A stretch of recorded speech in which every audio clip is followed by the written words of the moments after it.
morning, good afternoon, good evening, wherever the case may be, wherever you're tuning into, you have tuned in to your favorite call-in show. It's the Saturday night call-in Khan. People, I'm so sorry. I'm a little bit late. Blame Bilal. Oh, blame me. I'm joking. Never blame Bilal. Never blame Bilal. But it's me, man. Literally just walked in from playing football, Bilal. I'm not going to lie to you. I'm in pain, but the pain's going to get worse. But at the moment, alhamdulillah, I'm okay. But if I just suddenly fall over or something on my chair, then you know the drill. Yeah, just carry on, and then hopefully someone from my family will call the ambulance and whatnot. But at the moment, I'm calm. It's okay. My body, if I just stay still enough, I should be fine. If I keep moving and whatnot, it's gonna cramp up. So you know what I mean. I'm not gonna move around too much today. But people, you know the drill. Get in, like, subscribe if you haven't. All that good business, and come and talk to us. Come and talk to me and Bilal. What's the problem? What's the issue? Is there a problem? Is there an issue? What's the drama at your club? Who's hot? Who's not? We here for you. Isn't that right, Bilal? Yeah, man, we're here for you. As I said, well, haven't said it yet, but yeah, of course, playing football after a while, you're going to be feeling that tomorrow probably. So get on the hot water bottle, the deep heat spray. You got the deep heat. What's good these days? I don't even know what to do these days. Like, I'm old school because these days, hot water bottle. That's it. In my day was just put on the bottle, hot water bottle, and just put it on your back, lower back, and go and sleep. Go and sleep. That's what you get. I hope you stretched before, keeping the muscles warm, but you just got into it. So yeah, man, if you need the deep heat, the hot water bottle, that should be enough. But you'll be fine. You'll be fine. But yeah, hopefully, hopefully you enjoyed. But of course, as we say, this is a call-in show. So guys, get your thoughts in. I know today was a bit of a funny day of football. I don't know who's doing the fixture scheduling. Like today I'm watching Tottenham and Everton and Juventus and Torino at the same time. I'm trying to focus on both of these funny games, but tomorrow should be good. So at least, we look forward to tomorrow. Sunday, today felt like a Sunday, but tomorrow is a real Sunday, and it's a super duper Sunday. So I can't wait. And Liverpool, Man City, Barcelona, Real Madrid, PSG, Marseille. We've got Arsenal, we've got Chelsea, we've got Man United, Newcastle. Yeah, it's a crazy day tomorrow. So can't wait. It is. Let's get some comments up on the thing.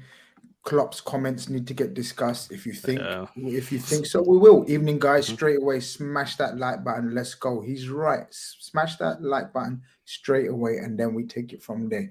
People coming up to 100 of you in here. Let's go. Let's get the chat rolling. Let's get the likes up. The stream has now been put in the chat. Where are we? Here we are. I've pinned it.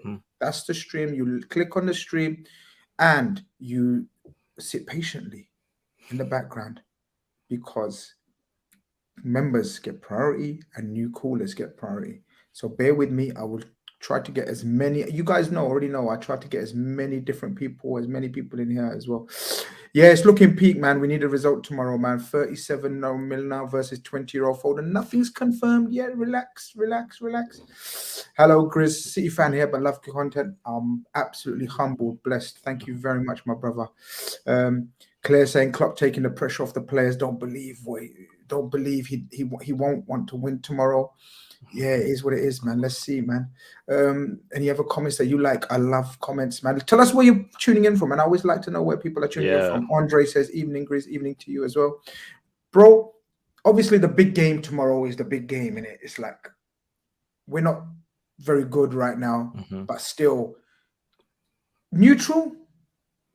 What are you saying? Me tomorrow being neutral? Yeah, I want to know. No, talk to me. Tomorrow. You had a week to think about it. Yeah. Last week you made some wild comments about. As I said, we need to all work together. Have you come down and thought about what you're saying now? No. Listen, we all need to work together. So whoever's facing Man City, I'm with them, and of course I'm with Liverpool tomorrow. And I'm with Liverpool just like the way I was with Liverpool in that Champions League final against Tottenham. For me, Liverpool tomorrow, it could be tough. The Konate news for me is a blow. I thought he was going to be fit. Came on against Arsenal the other day. I think he played against Rangers, right? So it's a massive blow for him not to be there because he's a monster player. But for me, I saw Liverpool fans talking about Gomez at right back, Fabinho centre back. I would prefer maybe the other way around. Fabinho at right back. Fabinho used to do that job at Monaco at times. I'm pretty sure he was a right back before he turned into this DM. A lot of DMs, actually, I think a lot of them were right backs formerly. But yeah, Fabinho is one of those guys. He can play centre back, right back, DM. Get him in there. Get Gomez maybe at centre back. But I don't feel people trust Gomez. This is the thing. It's a trust issue. And after that Napoli game where he was, I have a feeling. again. So you're right. I have a feeling so many people are gonna have different combinations flying in their head. First and foremost, let's pray from a Liverpool point of view. Let's pray. Inshallah, Khanage is okay. He's gonna have a late fitness test, as far as I know. Let's hope. You know. I mean, I'm gutted. It's like we can't catch a break, man. Bad. Mo, call in, man. Mo says really want to chat to you guys. Mo, of course, man. Call in. Get in, man. The link's in the thing, man. Get in. If you want me to WhatsApp it to you, I'll WhatsApp it to you. Let me know. Kashmir, yeah, 1 a.m. Big up yourself, bro. Big up yourself every time. Listen, man. This guy loves eating. Who doesn't love eating? Prince. Man to suffer.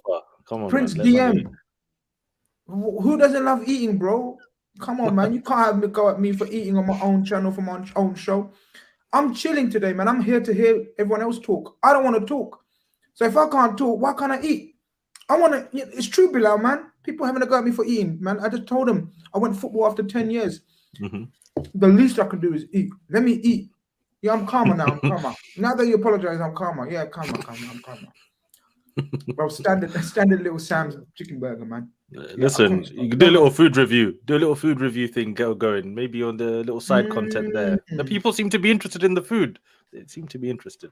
It's true. It's true. There's a comment here that says, I'll never. Robertson at right back. Could he do a job there? Maybe Tsimikas could do more of a job there. I don't know. Tsimikas at right back. What are you saying? Yeah, he could do more of a job there because I think he's more comfortable maybe on his weaker foot. 100%. So I feel like maybe Tsimikas could be an idea there, and he's used to playing fullback anyway. Why not? Why not give it a go? Why not? That could be the one. But I think it's going to be mad tomorrow. The game, Man City, Klopp's comments. I think a lot of people are going to want to talk about them. I was debating them in the morning. I agree with Klopp. I don't know why people are trying to attack him. I know it's maybe because of Liverpool's position in the league, but this is the things that Wenger used to say back in the day when Chelsea got taken 2004. Exactly. But nobody. When Wenger talked about this, about how it's going to end up in 2004, man was a visionary on the pitch and off the pitch. Exactly. And the funny thing is, whenever Klopp says something, people, about 6 months or a year down the line, they always agree with him. Exactly. They always end up agreeing with him. He's speaking the truth. He's speaking the truth. Just because maybe you don't like where it's coming from because you think, Liverpool doing bad, that's why he's mentioning this. But the reality is, at the end of the day, like, despite how good Liverpool have been, for me, probably the best team of the last few years, especially watching them, especially last season, they were unbelievable. And still, they're not able to win that Premier League. And still, there's always 1 point, and this juggernaut of Man City. And we can't just pretend like, okay, Man City are doing it the right way. They're not doing it the right way. At the end of the day, they can afford to make let's say Grealish flops tomorrow. £100 million down the drain, it's not an issue for them. That's fine. Even teams like Chelsea, same way. They can spend 100 million and they can have a player flop like Lukaku, and it's fine. But Man City, they can do that time and time again. If Liverpool make a mistake in the transfer window for big money, they're stuck with that problem for a really long time. Even my club, if Nicolas Pepe, he was there for how many years at Arsenal? If Bukayo Saka didn't come through the academy, we'd be stuck with Pepe right now. He'd be playing right wing still, and Arsenal probably be 10th or whatever in the league. You never know. So Man City can afford to make these mistakes, and it's not fair. It's not a level playing field. And as much as we want to hype up the Premier League as being the best league in the world, it's going to get to the stage where Man City have won probably 9 out of the last 10 Premier Leagues, and we're like, well, there's not much point, in this competition anymore. So I don't know. I want it to change. People aren't going to realize it. But listen, I don't want to talk about it if people don't want to talk about it. I don't want to make the agenda. I don't want to make the narrative. I don't want to make the topic. I'm only going to speak about it, and you're only going to speak about it if people don't want to speak about it. If people want to speak about it, do you know what I mean? We talk about, look, here we go. Look, straight away. Wallah, you kill your channel with this bias, Chris. I've just literally, did you just hear what I just said? Did you just hear what I said? I'm here to I'm the one who speak. brought it up anyway. I'm the one who brought it up, Oh, really. so So there you go. Oh, so there you go. So one of my friends, one of my co-hosts has an opinion, but it's killing my channel. Don't watch my shows. Don't watch my content. I'm not gonna apologize for giving our opinion or my opinion or someone else. But don't watch my show, bro. I'm gonna look out for you in the chat. If you don't watch my content, if I can't give my honest opinion, what's the point? Is it if I'm just gonna keep watering down my opinion to appease Liverpool fans or Man City fans or Chelsea fans? This is all about giving our opinion. If Bilal thinks that, Bilal thinks that. We might bring in Big Steve. He's supposed to be on today. He will have a total different opinion on it. I might have a Man City fan who have a different opinion, a Newcastle fan who might have a different opinion. Are we going to start banning each other from giving our opinions? exactly. Come on, guys, man. Chill out, man. Football content's about giving your opinion. And if we agree, we disagree, we do it with respect. Killing my channel, you know. Opinions are like, yeah, man. I just had a hard, tough football game, man. I'm tired. I'm knackered. Please don't get on the wrong side of me, man. You know what I mean? Don't get on the wrong side of me. Isan Films is in the building. Oi! He says, Grizz, great content as usual. Good luck for tomorrow. My guy, people, if you need any type of videography done, wedding films, kids' parties, I don't know, graduation, whatever, any type of family party, friends party, Isan Films. Make sure, if you don't remember his name, you come to me, you message me on any of my socials, and I'll give you his contact details. One of the best videographers. Is that the term, videographer? Yeah, videographer, that's a word, 100%. Yeah, that is a word, videographer. Yeah, the greatest videographer around. Silver Spring says, terrible Spurs, 1 point behind high-flying Arsenal, Bilal. Well, it says this is Tottenham's best ever start to a Premier League season. So are they really so terrible? We talk about the performances of Tottenham being not pretty, but I keep saying they're getting the job done. That's why I had them. Before the season, I put them in second place to finish in second. They can still do that. You never know. So it's just a performance, as people say, is not pretty to watch, but they're getting the job done every single week. Just getting the points. I can't knock them for that whatsoever. Simple, man. Simple. It is. That's Conte ball for you guys.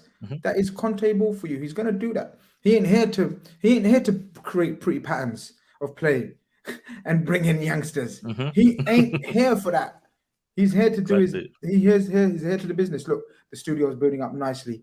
I guess maybe we start to bring in something, or do you want to go over the results? Look at the results. Yeah, we just go over that if you want, just for a minute or so. Then we'll bring people in. Dead games today. Yeah, it's a bit dead today.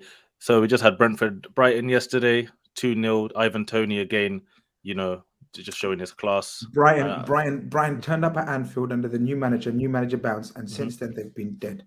What is it? But Brentford's not an easy place to go. It's one of the hardest probably stadiums to go right now. Thomas Frank, for me, one of the most energetic managers, progressive. And as we keep saying, Ivan Toney, his goal record since I think last year he's up there. I think he's like top 4 with Kane, Son, and Ronaldo or something like that. So yeah, maybe a big move is waiting for him soon, and we'll see what happens on that front. Leicester, Palace 0-0. Leicester missed a few opportunities there. Palace, despite everything that they've done, they're kind of struggling a little bit, but they take the point, I guess, and they move on. I think Palace might be a team that in the Cups could do something. Last year, beating Everton 4-0 in the FA Cup.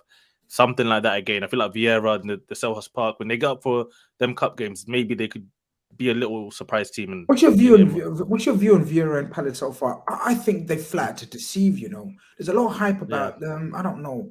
Or is that what it, maybe I'm being harsh? Yeah, the thing is because the feeling is different, because it feels fresh, because of what they did last season, because of the players that they have, the Ezes, the Elises, even Edouard, he was someone who was he's highly trash. rated.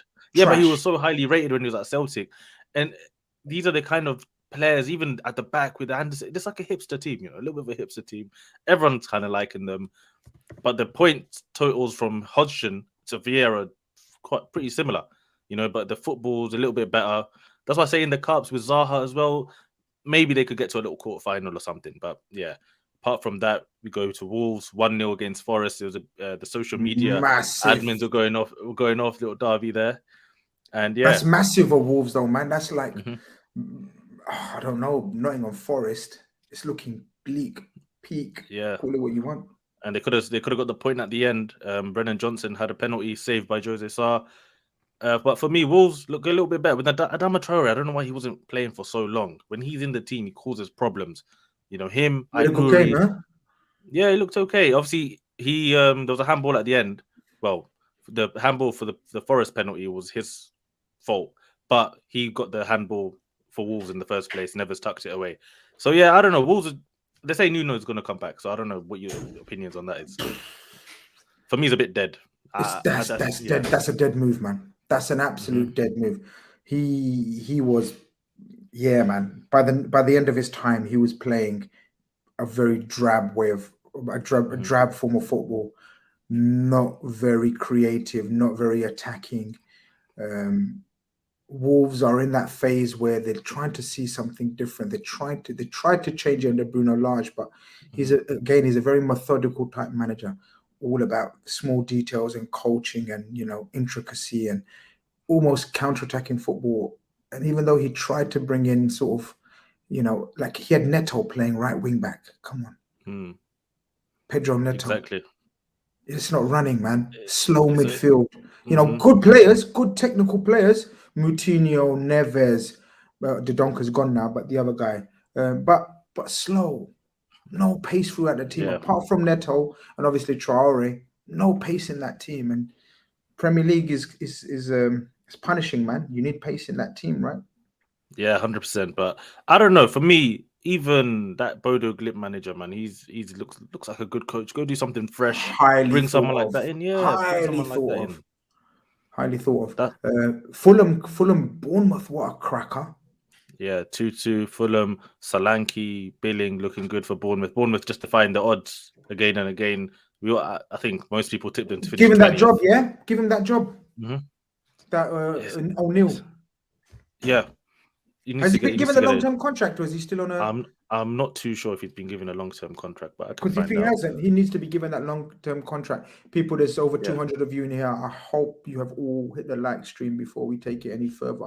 The call-in show is about to get going with the callers, because the name of the game is the callers about tonight. The studio is full, but don't give up. Try and keep calling in. You will get a chance. Callers, please bear with us today. Won't be able to give anyone too much time because the studio is full. Please make your point. Please have your points ready, what your discussion points are. It's all about you guys. We're going to keep it moving. We're going to keep it moving.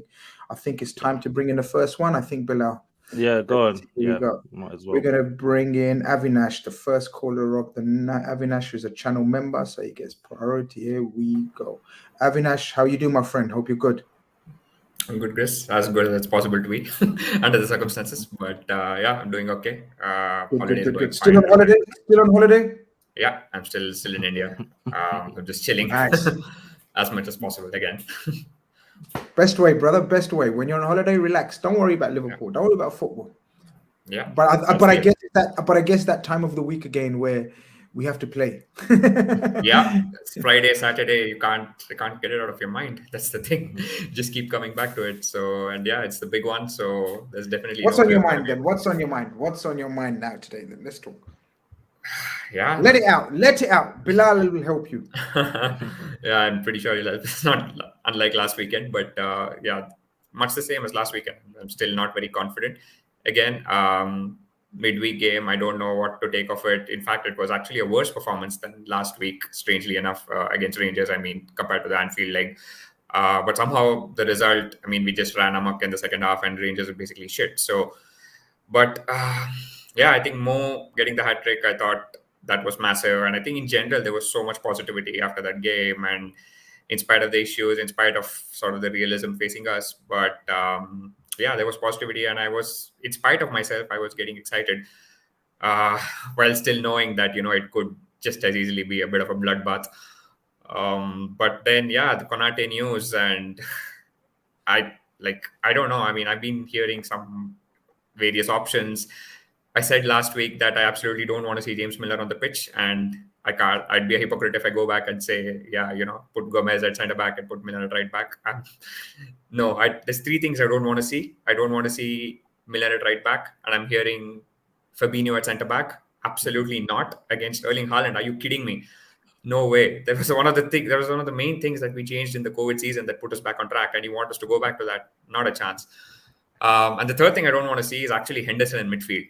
that's something I've been thinking of. And I think Henderson, basically in a game like this, Henderson is absolutely the last player that I want to see in that midfield, because I want players who have some personality, who can actually take the ball under pressure and actually play their way out, play a forward pass, dribble, whatever. And Henderson is absolutely the last player. So Henderson can do a certain role. He can play the deeper role against a certain type of team, push it off and just let us have the ball. He can inject tempo into a game. But other than that, he can't run around anymore. He can't get around the pitch. So that's gone. And he's absolutely not the player who can play well under pressure. So that's another thing. So Fabinho has to play in midfield. So I have absolutely no idea what we're going to do. Basically, if Konate doesn't play, we're screwed. I don't really have another option. I was just gonna say, you've spent probably about 5-6 minutes of what you don't want to see. Let's hear what you want to see now. So what do we need to do then, Avinash? Let's assume Konate is out. Let's assume, we know everything else. So what are you doing tomorrow, my friend? You have Foden, you have Grealish, you have who else, man? KDB, Silva, and Haaland to deal with. What are you doing tomorrow then? Midfield and defense. I mean, I had this all thought out. I knew the sort of system that I wanted to go back to 4-3-3. Let's start from the front, right? Because that's easy. Let's come back to the difficult question at the end. So I wanted to see us go back to the 4-3-3 because I want to see Salah and Jota closer to the goal. Basically, I think we've already seen why Salah needs to be closer to goal, and I don't think sticking Jota out wide is the best use of his abilities either. So I wanted to see. Well, I want to see Firmino up front. I drop Nunez for this one and bring him down as a substitute if required. Jota on the left, Salah on the right. And like I said, I want to see personality in midfield. So I wanted to have Fabinho, Thiago, and Elliott. Elliott can act. So Salah would probably be narrow and Elliott would provide the width. And before I thought Gomez would play right back. So he'd stay back a little bit to form almost a back three. And then we'd have Thiago and Fabinho in front. And then the connection's gone. Hopefully it comes connection back. Problem, man. Let's give him a second or two because he does call from India, man. And otherwise, he'll unfortunately. Are you there, Avinash? Are you back? Yeah. You're back. Sorry. We got you back. Good. Yeah. Okay. So I don't know at what point you lost me. So 4-3-3. Elliott, Salah. Okay. So Fabinho, Thiago, Elliott, Jota, Firmino, Salah. At the back, I wanted to see Konate and Van Dyke, Gomez at right back, and Robertson at left back. But now, I don't know. I mean, Gomez has to play centre back. There is no other option. I think for me, that's clear. I don't want to see Fabinho there, and I absolutely don't want to see Nat Phillips there. So that means I don't know what you do at right back. In fact, I'm going to just throw a curveball. I'm going to have a wild shout here. I'd actually put Henderson there because I've heard Fabinho, actually, I know Bilal mentioned that, and I didn't think of it, but he's never played there, so I don't know how you can put a player there who's never played in this system before at right back.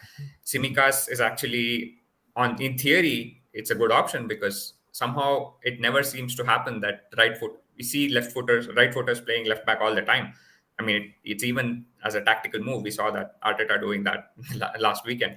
And Rafa famously did it with Arbeloa to contain Messi. So somehow it never seems to happen the other way around.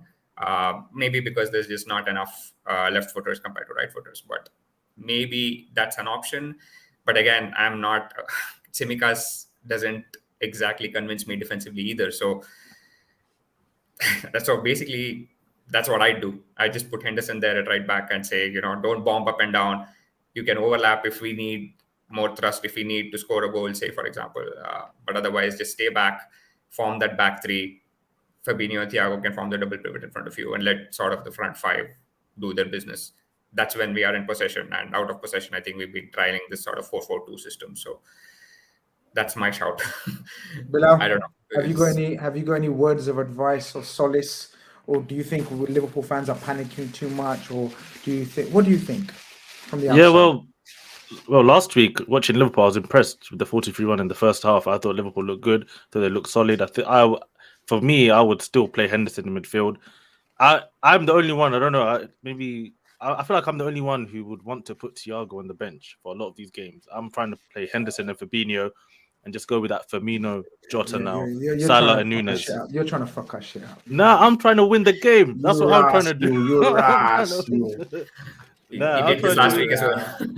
You're He did Listen, the Thiago on the bench thing last week you're as well. Arsenal, you ras. You're doing no. something. You need to But listen. You need to be solid. Even like think about those games West Ham played against Man City recently. You know, Man City's biggest weakness is the transition, is the balls in behind, and you need to set up a team that can be more direct. If you have Henderson, Fabinho on the ball, and they know they've got Firmino, Jota, Salah, and Nunez in front of them, they're going to be thinking we need to get this ball as quick as possible from back to front, and that's how I feel like Liverpool can beat Man City. If Liverpool start playing with the Thiagos and Elliott and they're trying to play the nice football, you're going to get run over, man. You're going to get absolutely murdered in that midfield because Man City are just on that another level. So you need to come with a different approach, in my opinion. But the defense, yeah, that's the problem. That's now the issue because even if I was to play the Henderson Fabinho with the four that we know, the four up front or the 43-1 rather, the defense now is the problem because who's up? That Ramsey kid, he's still injured. He's not available, so he's not an option. So maybe we've been saying Simicast at right back. Maybe we just do it because he's a fullback. He's used to playing fullback. He's okay with his weaker foot. He's good in possession. Yes, defensively he might not be so solid, but have Liverpool been that solid at the back anyway? You know, not really. Especially Trent hasn't been the best defensively in that position. So why not just play Simicast, Gomez, Van Dyke, Robbo, Allison and goal, and then just go with that 43-1. That would be my team. And I feel like at this point, that could give Liverpool the best chance of beating Man City, especially with the crowd behind them. When you start playing more direct and everyone's up for it and getting physical a little bit and getting stuck in, I just feel like maybe that's the best approach, but that's just me. And that's the way I look at it. Avinash, I've heard your suggestions, opinions. I've heard Bilal's suggestions and opinions. I don't know. I don't have any. I'm sorry. Yeah. I'm at this stage. I'm giving up, man. I tweeted James Milner at full right back would be my last option. Mm-hmm.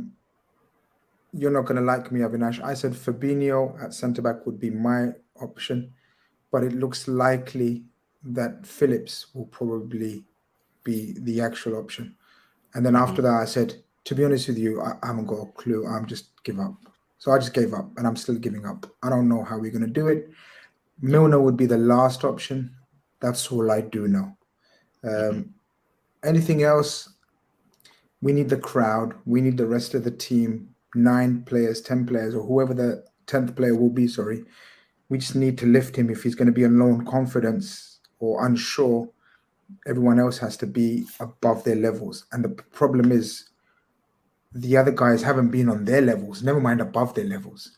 They haven't even reached their levels this season. So first and foremost, all of the other guys need to reach their levels. Fabinho needs to reach his level. Henderson, if he plays, needs to reach his level. The front three, Robertson, Virgil, they all need to reach their levels first. And then if a couple of them can reach above their levels, then the guy who's going to be stepping in, if Khanage does fail the late fitness test, will feel a lot better and comfortable. But if he's thrown in there and the rest are not reaching their levels, long afternoon, Bilal. Long afternoon. You might have to just host a few shows next week because I'm going to be done. I think, listen, Van Dyke needs to take control of this situation now. He's that guy. He's the centre back. He's not. He just needs. He's got the ability. Sometimes, yes, we know he likes to, maybe let the opposition and try close the angles. They play more of a percentage game sometimes when they defend with Allison, especially because he's so good one-on-one. But for me, he needs to just take control of that defense. Whoever's next to him, he needs to be carrying him. That's why, in my head, that's why I keep saying that 4-2-3-1. If you try and snuff out Haaland, and try and stop that direct threat of Haaland, then Liverpool can start getting into the game. But yeah, it's good that Klopp, that's why we're not paid to be managers, because these are tough decisions. And for me, if I was a manager, I wouldn't be trying to change so many people's positions. Like one player like Simicast, you put him right back. You've changed only him. Gomez, Van Dijk, they're centre backs. Henderson, Fabinho, they're midfielders. Trying to keep it as simple as possible to try and get, a tune out of these players. Don't try and mess everyone up. But yeah, it's going to be a good game. Avinash, let's get a prediction before we let you go. The studio is full, people. I can see everyone in the studio. I'm not ignoring. I'm not blanking. I'm just trying to keep up with everyone and everything in the comments. So bear with me. Avinash, what's your prediction? Go on, say how you feel. Don't tell us your heart's feeling. This is what this show is about. No holding back. Whether it's positive, whether it's negative, whether it's in the middle. You can sit on the fence even. Yeah. Just tell us what you really think. Me, I have two predictions. If Konate plays and if he doesn't. So if Konate plays... Okay, give us two predictions. No problem. If Konate plays, I'd go 2-2. Maybe even say we could shade it. I don't know. I'm sorry. Okay. Yeah, no, just go 2-2. I was going to say maybe we could shade it 3-2, but no. I think I'm not going to get out of myself. So 2-2 if Konate plays. If he doesn't, we're going to lose 3-1. I'm sorry, but...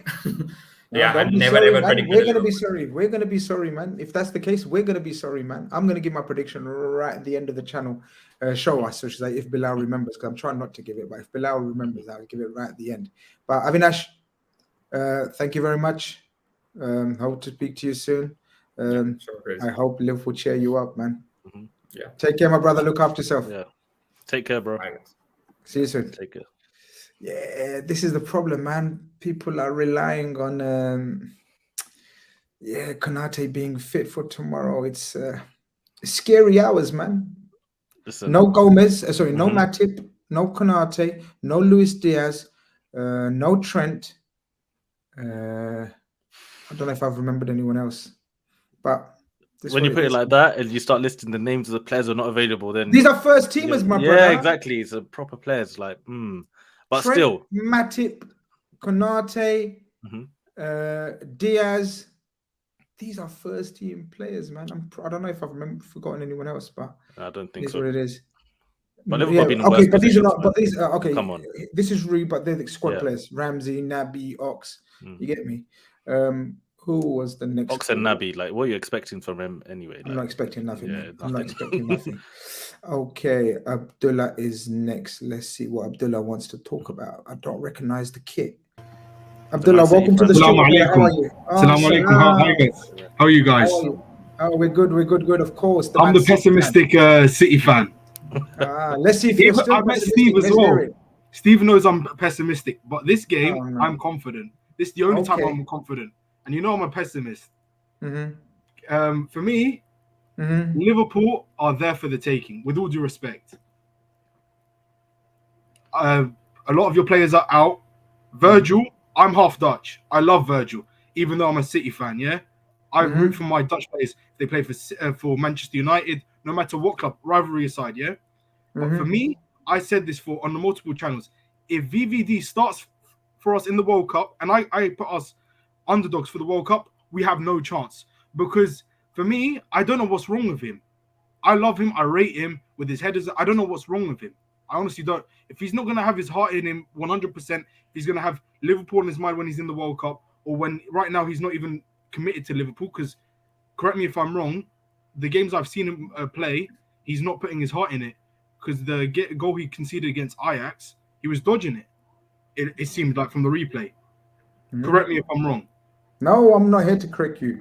Just say what you want to say, the Van Dijk conspiracies. It's up to Bilal if he wants to correct you. If people are saying cancel out Haaland. Okay, then you got Bernardo, Grealish, Gundogan. You got loads of players to cancel out. So fine, cancel out him. But you've got tons of other players. So for me, it's other game over. Milner, I heard rumors Milner might play right back. Henderson, for me, when I've seen Liverpool play, if Henderson plays, you're down to 10 men practically. You're playing down with 10 men. He is awful. He is awful to watch. Like, I don't. What does he offer your team? What does he offer your team? Other than leadership. Because he's holding back your team. Klopp is... He's seen better days. I'll say that. The sentiment is killing him. For me, him and his relationship with... Is it like Fernandinho in his last couple of years? Even Kompany in his last couple of years, the sentiment was there. I would say it's more Fabinho. I don't know what's wrong with Fabinho. Okay, now you're coming on to Fabinho. Okay. I rated him actually better than Rodri. I'm a big Rodri hater. You're a Rodri hater. My God, Rodri's the best DM in Europe right now, my bro. Because him and Cancelo 2 seasons ago were our weak link. were our weak link. I don't know if you remember when we lost 3-2 against Spurs. I don't know if it was last season or the season before. He cost us a goal. Him and Cancelo were out of place.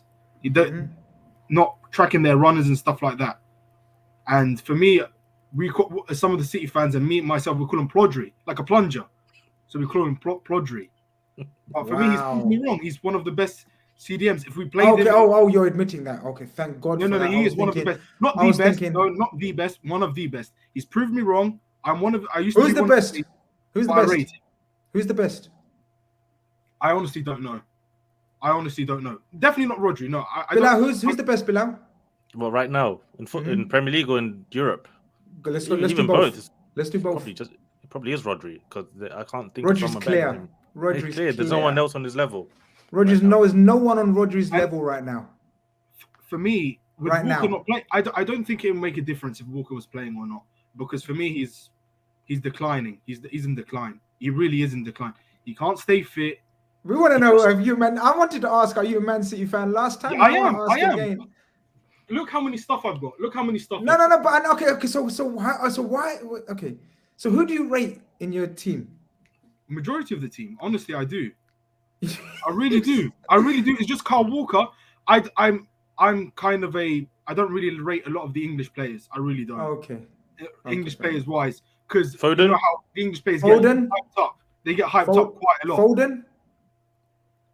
I was a bit frustrated at the beginning of the season because he wasn't passing. I was. He's proved me wrong. I was frustrated. Habibi. Look, he's the same age as me. There's only 3 months difference between me and him. Foden is.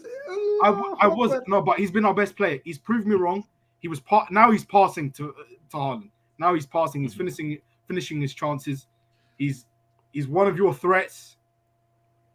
He's gonna whoever's playing right back. I think he's gonna be a problem. He really is gonna be a problem. Salah, I said this.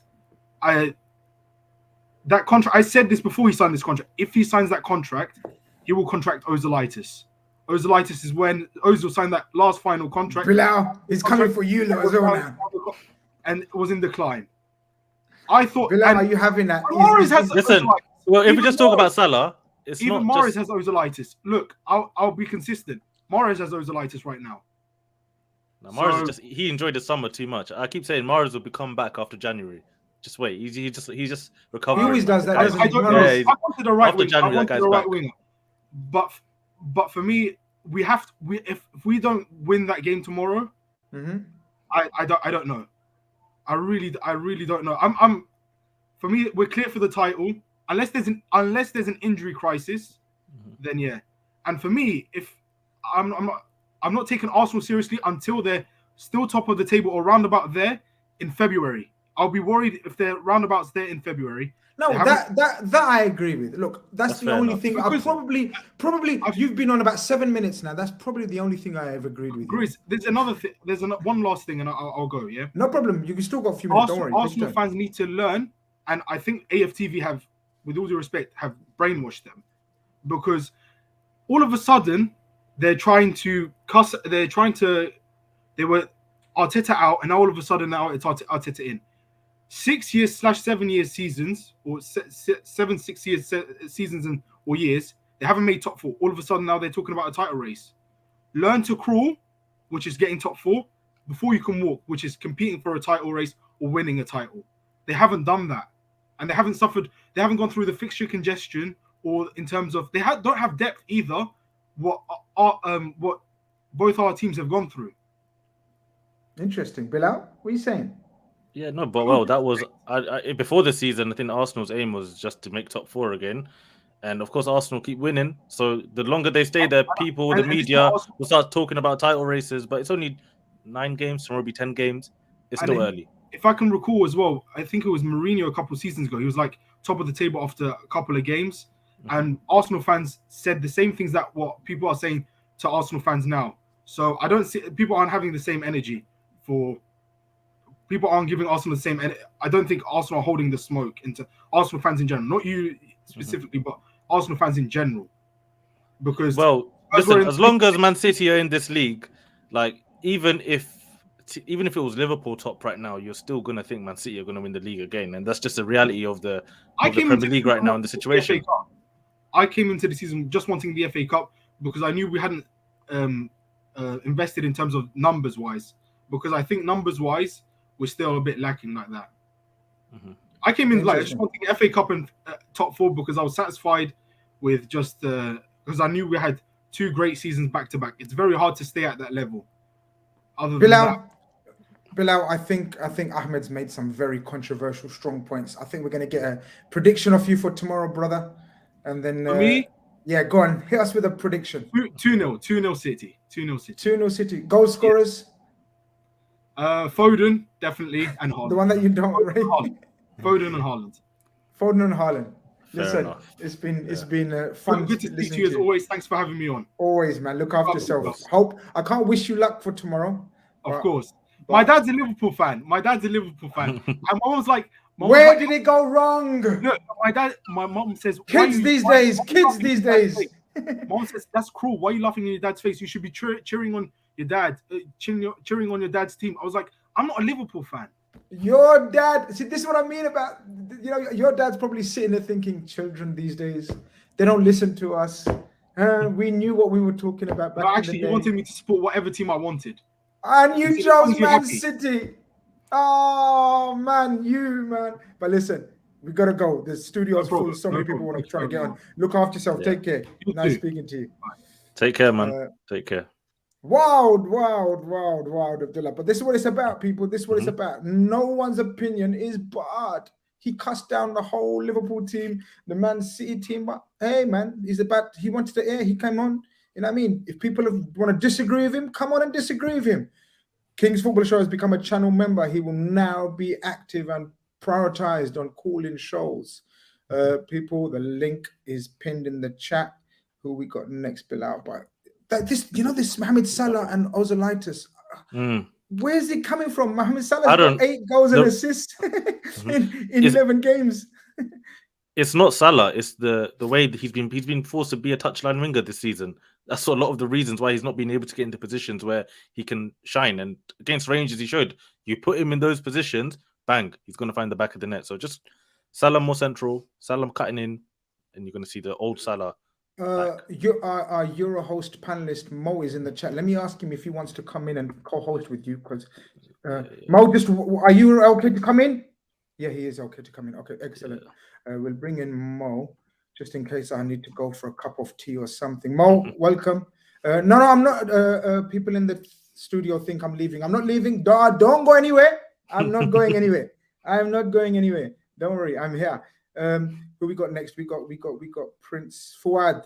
Prince Fuad, I believe, is a first-time caller. Let's get Prince Fuad in the building. Yes, my brother. I hope you're well.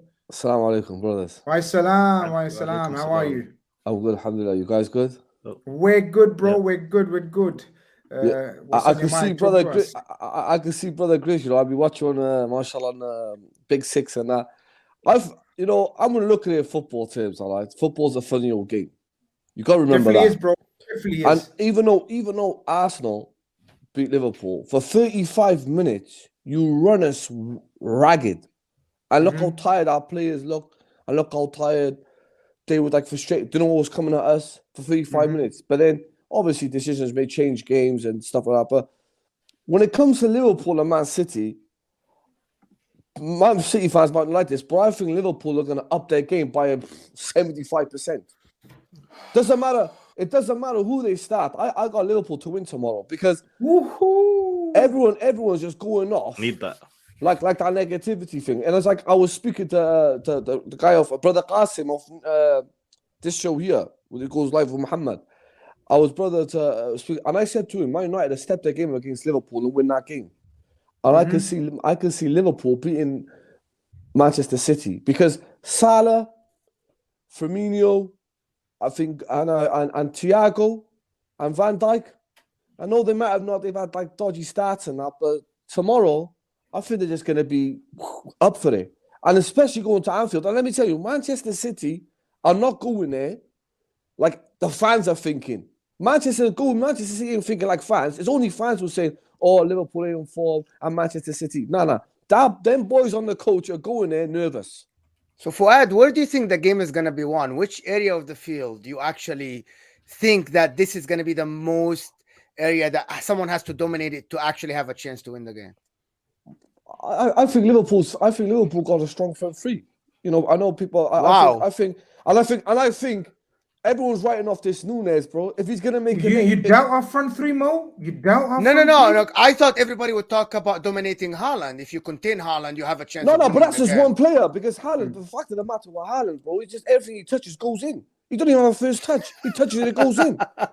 That's when, but at least with Liverpool, they'll build the play. They'll build up something around that. What is this guy? You give him one ball, 1-0, back 1-2-0. He just touches the ball. The man can score with his hair, bro, with his ponytail, bro. That's how good he is. So I think with Liverpool, I think this is going to be up for it, bro. I think it's the atmosphere, the players. And Man City, if Liverpool go out from the start, I think Liverpool win the game. And I think Nunez, if he's going to make his name for himself and present himself and say, yo, I'm here to stay, it's tomorrow. Predictions are not for him not to start, Fuad. What's that? Predictions are not putting him in the starting lineup tomorrow. Yeah, don't listen to people. It's down to him to start up. Anyway, we're just fans. But what the fans know, we're fans do everything. Look at the Arsenal fans. They're all screaming Arteta out. I was Arteta in from day one. Now you got him buying flags of him. Find what the fans know. You know, you had all these fans. I was one like last year. I was on my own.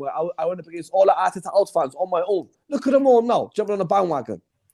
So you've always been Arteta fan? Bro, I was Arteta. Amazing. I debated Liga last year. I debated them all, but they don't have me on because I'm an Arteta in fan, and I just say I'm an Arteta in fan as well. They can't say no to me. Nobody can say no to me. The reality is, look at the job he took. How many managers would have took that job? You know, the likes of Mustafi. And when people say, "Oh, but at least we were in Champions League," what Champions League? We were an embarrassment. We used to lose. We lost. Well, we conceded 20 goals in 2 seasons against Bayern Munich. Come on, Arsenal fans, don't be stupid, bro. Before I talk to Bilal, man. See, brother's Arsenal fan, man. He was always Arteta in. What's your problem, man? Yeah, no, listen, I was Arteta in when he came in.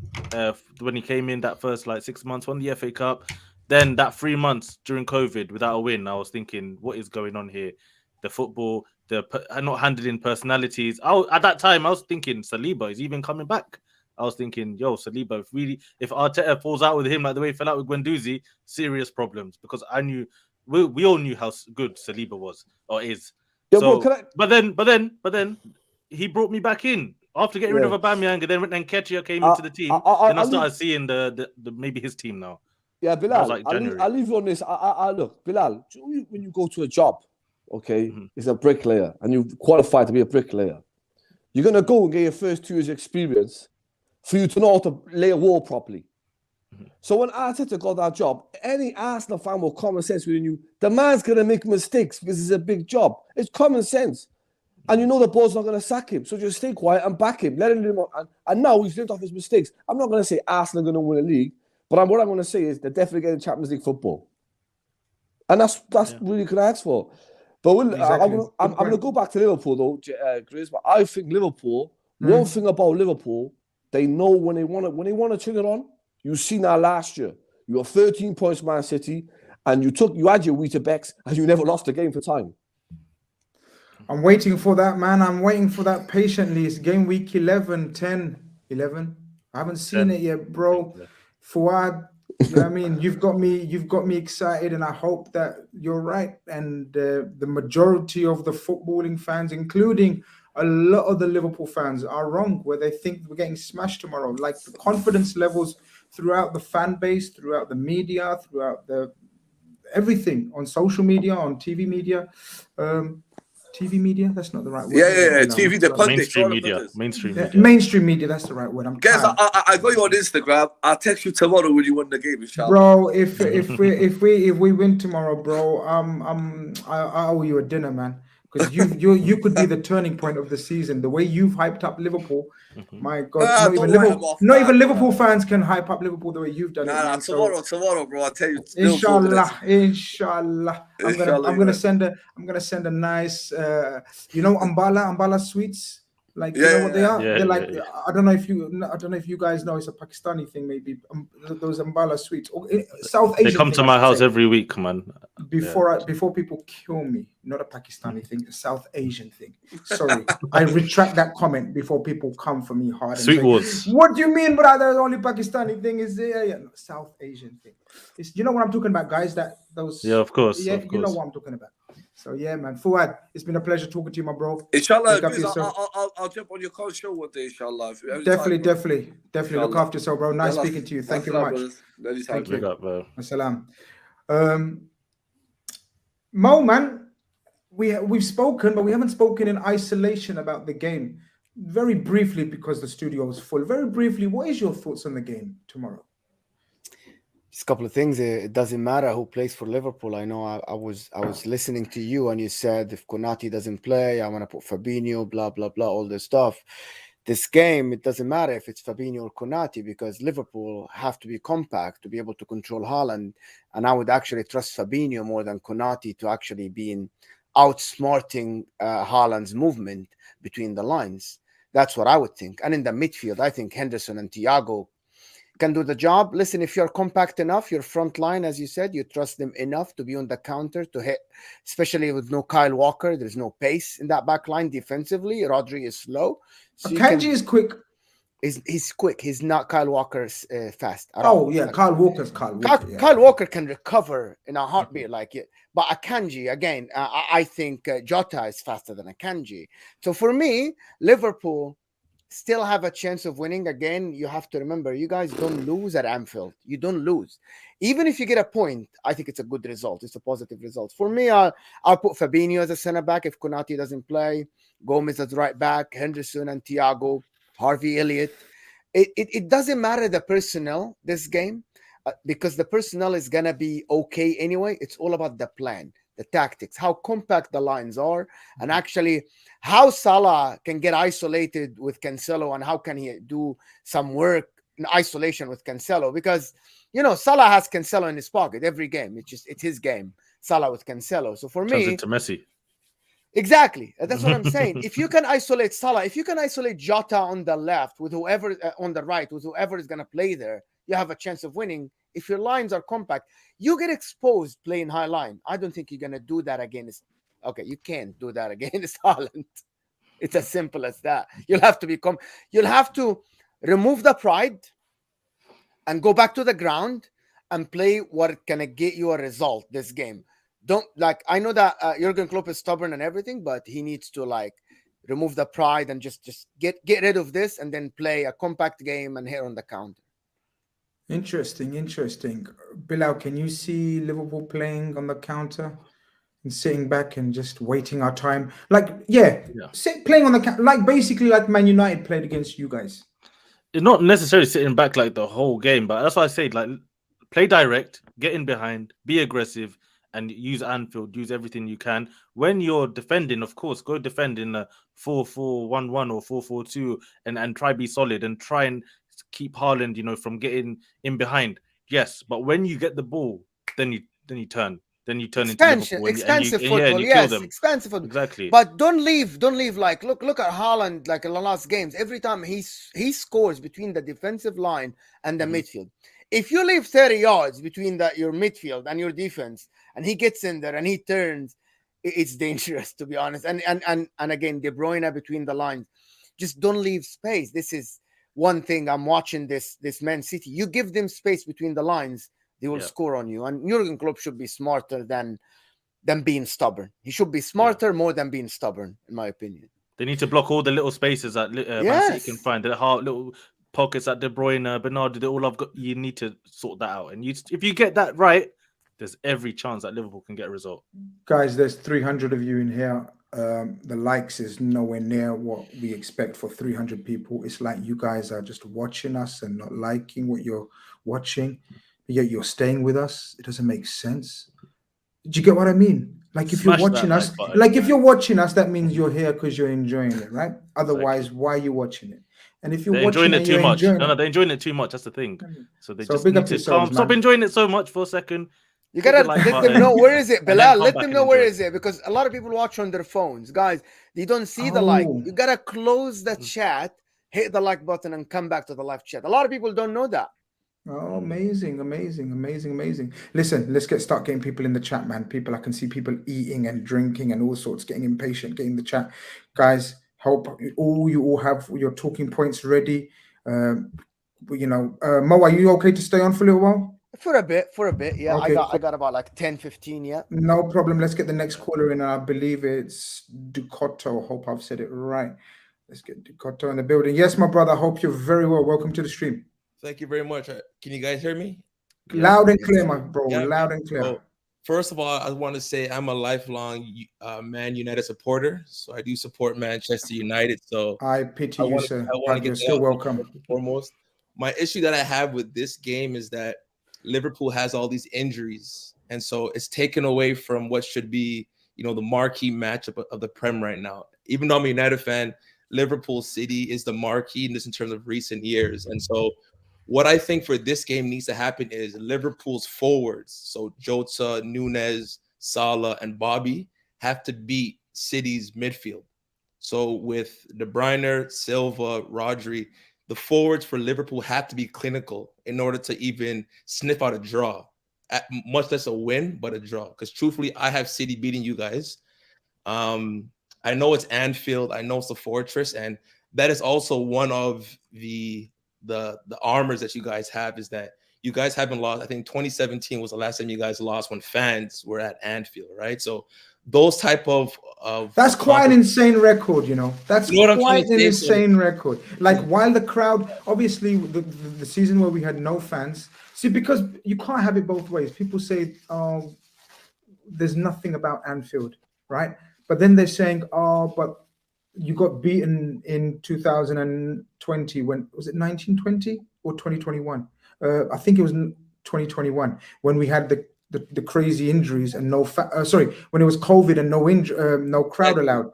So which way around is it? So it shows you that, you know what I mean. So like those type of records you can't take for granted, right? So even Arsene Wenger, Arsenal's old coach, he even said that Champions League at Anfield, like Anfield nights for Champions League, there's a reason why you guys have won 6, right? So even though like it's upsetting to say, it's still like City has to take that into effect. And I like what Pep is saying. He's trying to keep it neutral by saying, a City will Liverpool will always be like a challenge for us.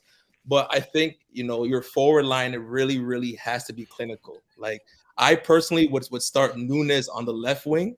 I felt like even from last year, the reason why you guys sought him and went for him is that, yes, he has that innate attacking ability, but for me, it comes more so from the left-hand side. In the middle, it's not enough space for him to actually be who he truly is and put that ball on his right foot to go either bottom or top corner, right? I feel like he needs more space, and that comes from being on the left-hand side.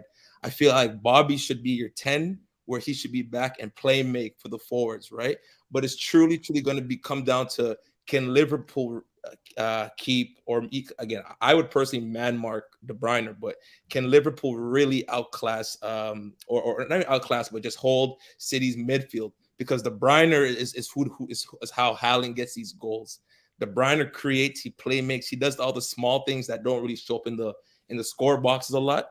And that ultimately has like the biggest, impact on the game. And I feel like if you guys don't man mark or have someone just taking De Bruyne out of his game, then the likes of Foden comes out. Silva can creep up. Rodri's looking amazing right now. So Grealish, I don't rate Grealish. I don't think he's good at all. I think he's 100 million pounds worth of nothing. I think you guys, City fans, could have spent their money, and got a couple players to even fill that position. But Grealish would also have an impact because, again, Liverpool you guys don't have anybody, man. When I see your guys' injuries concerned, the fact that you're even comparing about putting Milner on the right wing is like, ugh. I personally would have Fab and Thiago as your mid. Hendo, I feel like he needs to come in for 15 minutes and say, listen, if you guys have the lead or you guys or have that draw, 15 minutes in, Milner, Hendel, you guys come in, you guys shore up, you guys do it. But when you're asking Milner to be in the mid or even Hendel to be in the mid and play, make, create, do something, it's like that's not their position. Either it's Thiago Hendel, where Hendel sits and, you know, Thiago can kind of play make, or you have Thiago Fabinho. But you can't have Fabinho and Hendel in there because it's not working, right? And yes, people can laugh at me with, like, you know, United and Harry Maguire, blah, blah, but we have a coach that analyze, okay, perfect, who's in form in the moment. I'm going to be playing these guys because this is who, or these are who I can trust in the moment to get a result.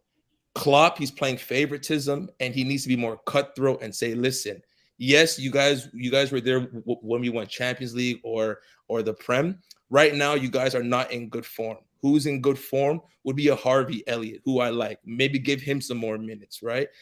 You know, Hendel, Milner, like when you guys can't play. Van Dyke, if Kanate's there, Van Dyke, I'm looking at you right now. The issue, and even from the last couple of callers, the issues that I feel like people are having with Van Dyke is that beforehand, when, you know, a counter would happen, Van Dyke would be there right away, stop it, cut him off.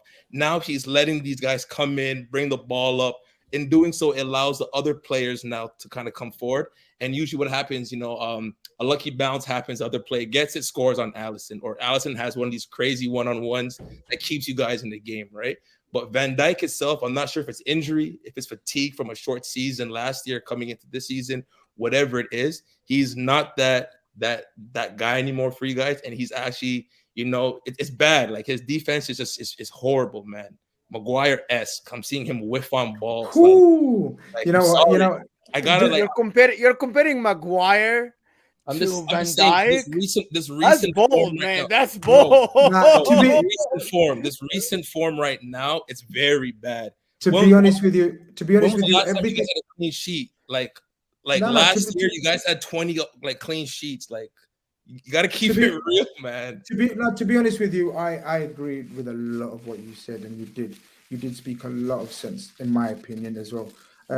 Of course, the Maguire shout at the end, you know, a little bit. I didn't want to. I hear you. I hear you. But that's a bit wild right now. But listen, at the end of the day, again, factually, you're right. We don't keep clean sheets. He's made errors. He's not playing at his best.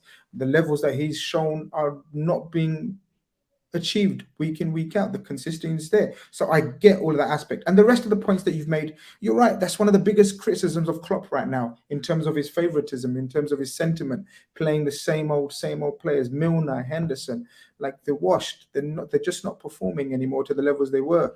But yet he keeps bringing them in, giving them new contracts. People have got issues with giving them contracts as well. So look, there are issues, but there's no better game to sort of, that word, kickstart, jumpstart, piggy bank, bunk up. All of these words, man.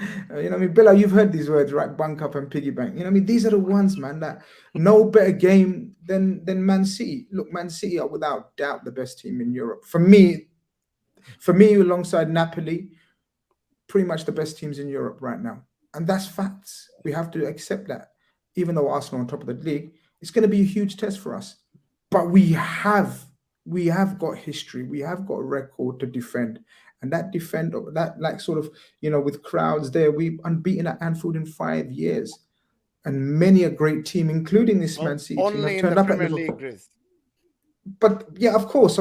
I mean, if we were unbeaten in every competition, then you know what I mean. That's like, you're talking about one of the greatest teams of any era. Then, so I don't claim to be one of the greatest teams of any era. If we were unbeaten in all competitions for 5 years with crowds there, then that goes under one of the greatest teams of the era.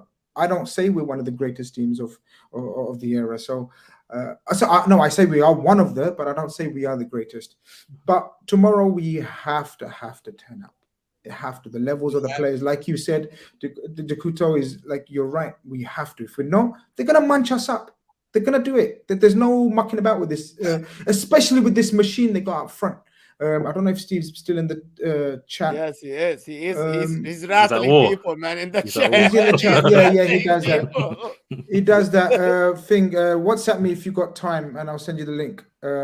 Steve, if you're still in the chat. But yeah, look. At the end of the day, if we're not on our game, this is the wrong team to be not on your game. like That's especially with this machine up front, because he's there to capitalize. He's not there to look pretty. He's not there to link up play. He's not there to be, shimmying and dancing like Bernardo Silva or the rest of them. He's there to just assassinate, finish, kill, and so that's therefore Mo Salah has to be that for you guys as well. Like, absolutely, and vice versa. Our guys have to be. Jota, very efficient. Again, not very pretty to the eye, but efficient. Obviously, not to the levels of Haaland, but that's what he does. Even Mohamed Salah, so many times he will not be in the game, and you think, what? And then bang, bang, bang. Before you know it. I think there's a lot of match winners on both sides. I think there's a lot of clever players on both sides. And I think there's two fantastic coaches coaching both teams. So it should be interesting. It should be, I wouldn't say fun. For the neutral, it's going to be fun. But I'm neutral. So, yeah, exactly. I'd rather draw. I'm praying that Who would you rather see lose? Who would you rather see lose if you're a neutral? Who would you rather see lose this game?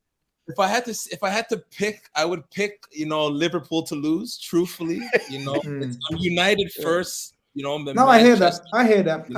I understand that. Lose, but again, for my own interest, I need a draw. I need you guys to nick a point, or at least some point. But you think you have a chance of challenging them for the league, bro? No, you for want us, Liverpool to lose to get away from you. I want top four, man. I want top. No, you want top four. So then you need Liverpool to lose, really. Then in that, basically, Liverpool to push them away. The thing is, I feel like with how United's looking right now, we're taking baby steps and getting to where we can be. I'm a 100% supporter of Ten Hag. I believe, again, kind of like what Klopp, Arteta, even Pep has, is just the belief and trust from the players and from the crowd itself. They're strict, they're stern, they're going to, make sure that, they're putting the best up. And we're seeing it. We had wins over Liverpool, over Arsenal as well. So I can see that when we do come together, albeit, yes, it was at Old Trafford, but when we actually play well and come up with a plan and actually stand by it, we can, get a good result. City was just a one-off. When I don't see Casemiro in or Ronaldo starting, then I'm looking at like, okay, anything can happen, right? Which it clearly did, being down 6-1. But for the most part, again, I believe that, we had the tools to be top four and then to really challenge. But for tomorrow, it's, word on Newcastle. Do you think you can beat them? Because I looked at the table today and I think Newcastle are like 2 points behind fourth. They're slowly climbing. Yeah. Tomorrow, we're beating Newcastle. We're beating Newcastle. I'm not trying to worry about that. I think it's going to be tricky for you guys tomorrow, but let's see how it goes. I think it's going to be tricky. Is it, how do I say your name? Ducato? Ducato. I'm so sorry. Ducato, it's been a pleasure speaking to you, my friend. Thank you very much for calling in, man. All the best. Take care. Nice one. Thank you. Up, man. Yeah, man. It's nervous.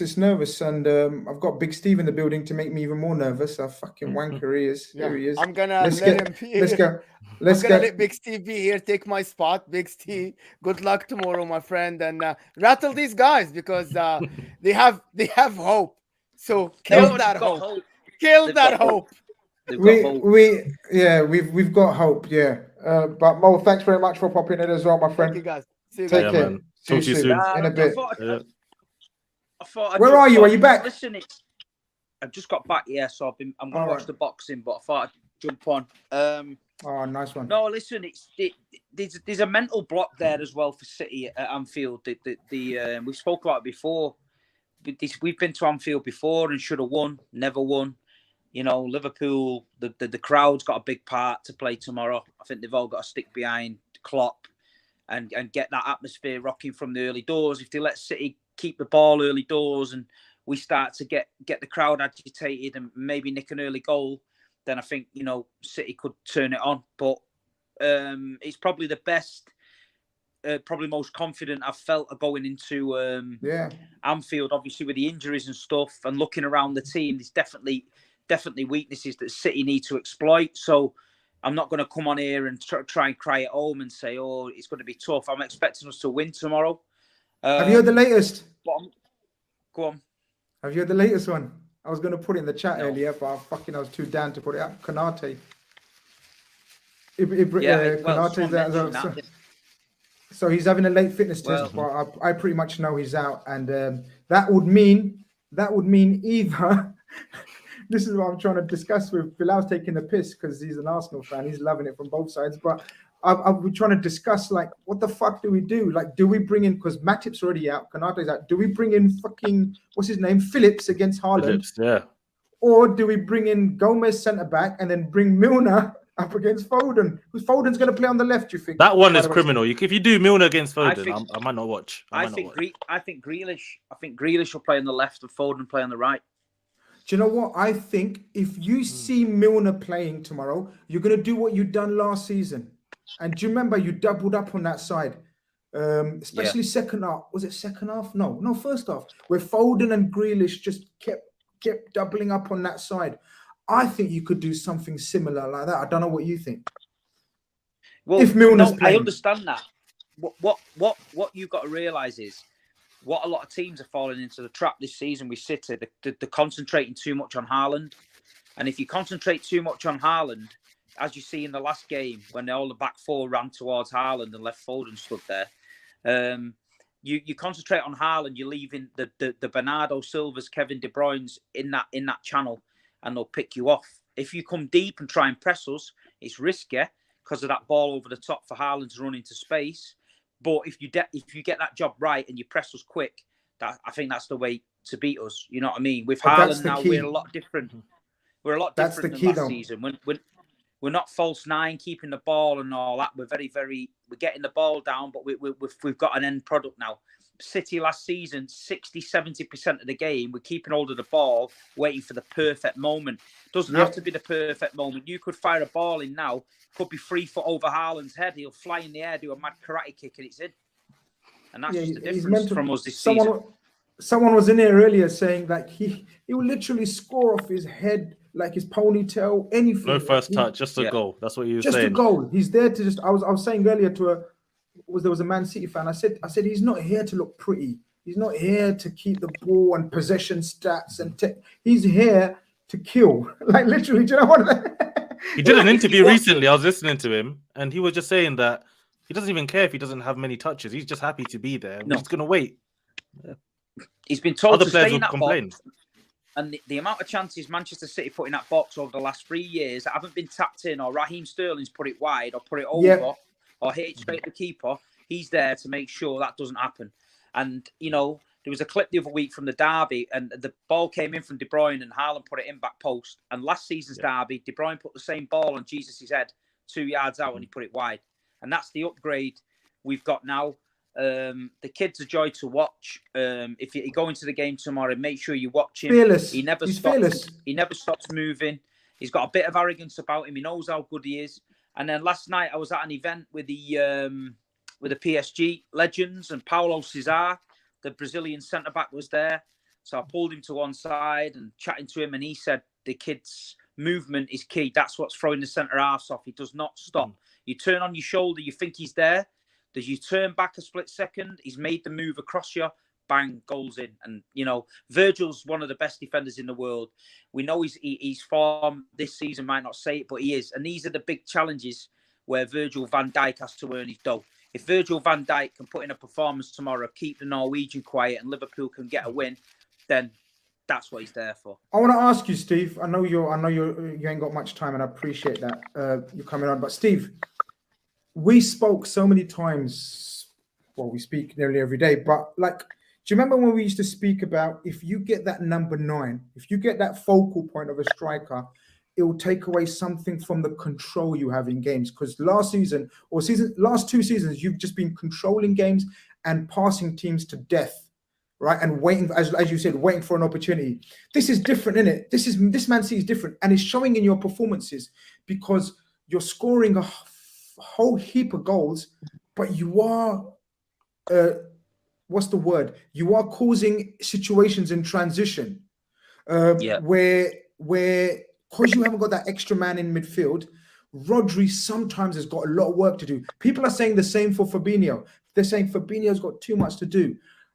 Rodri, but what I noticed, he started playing Silva or Gundogan as a double pivot.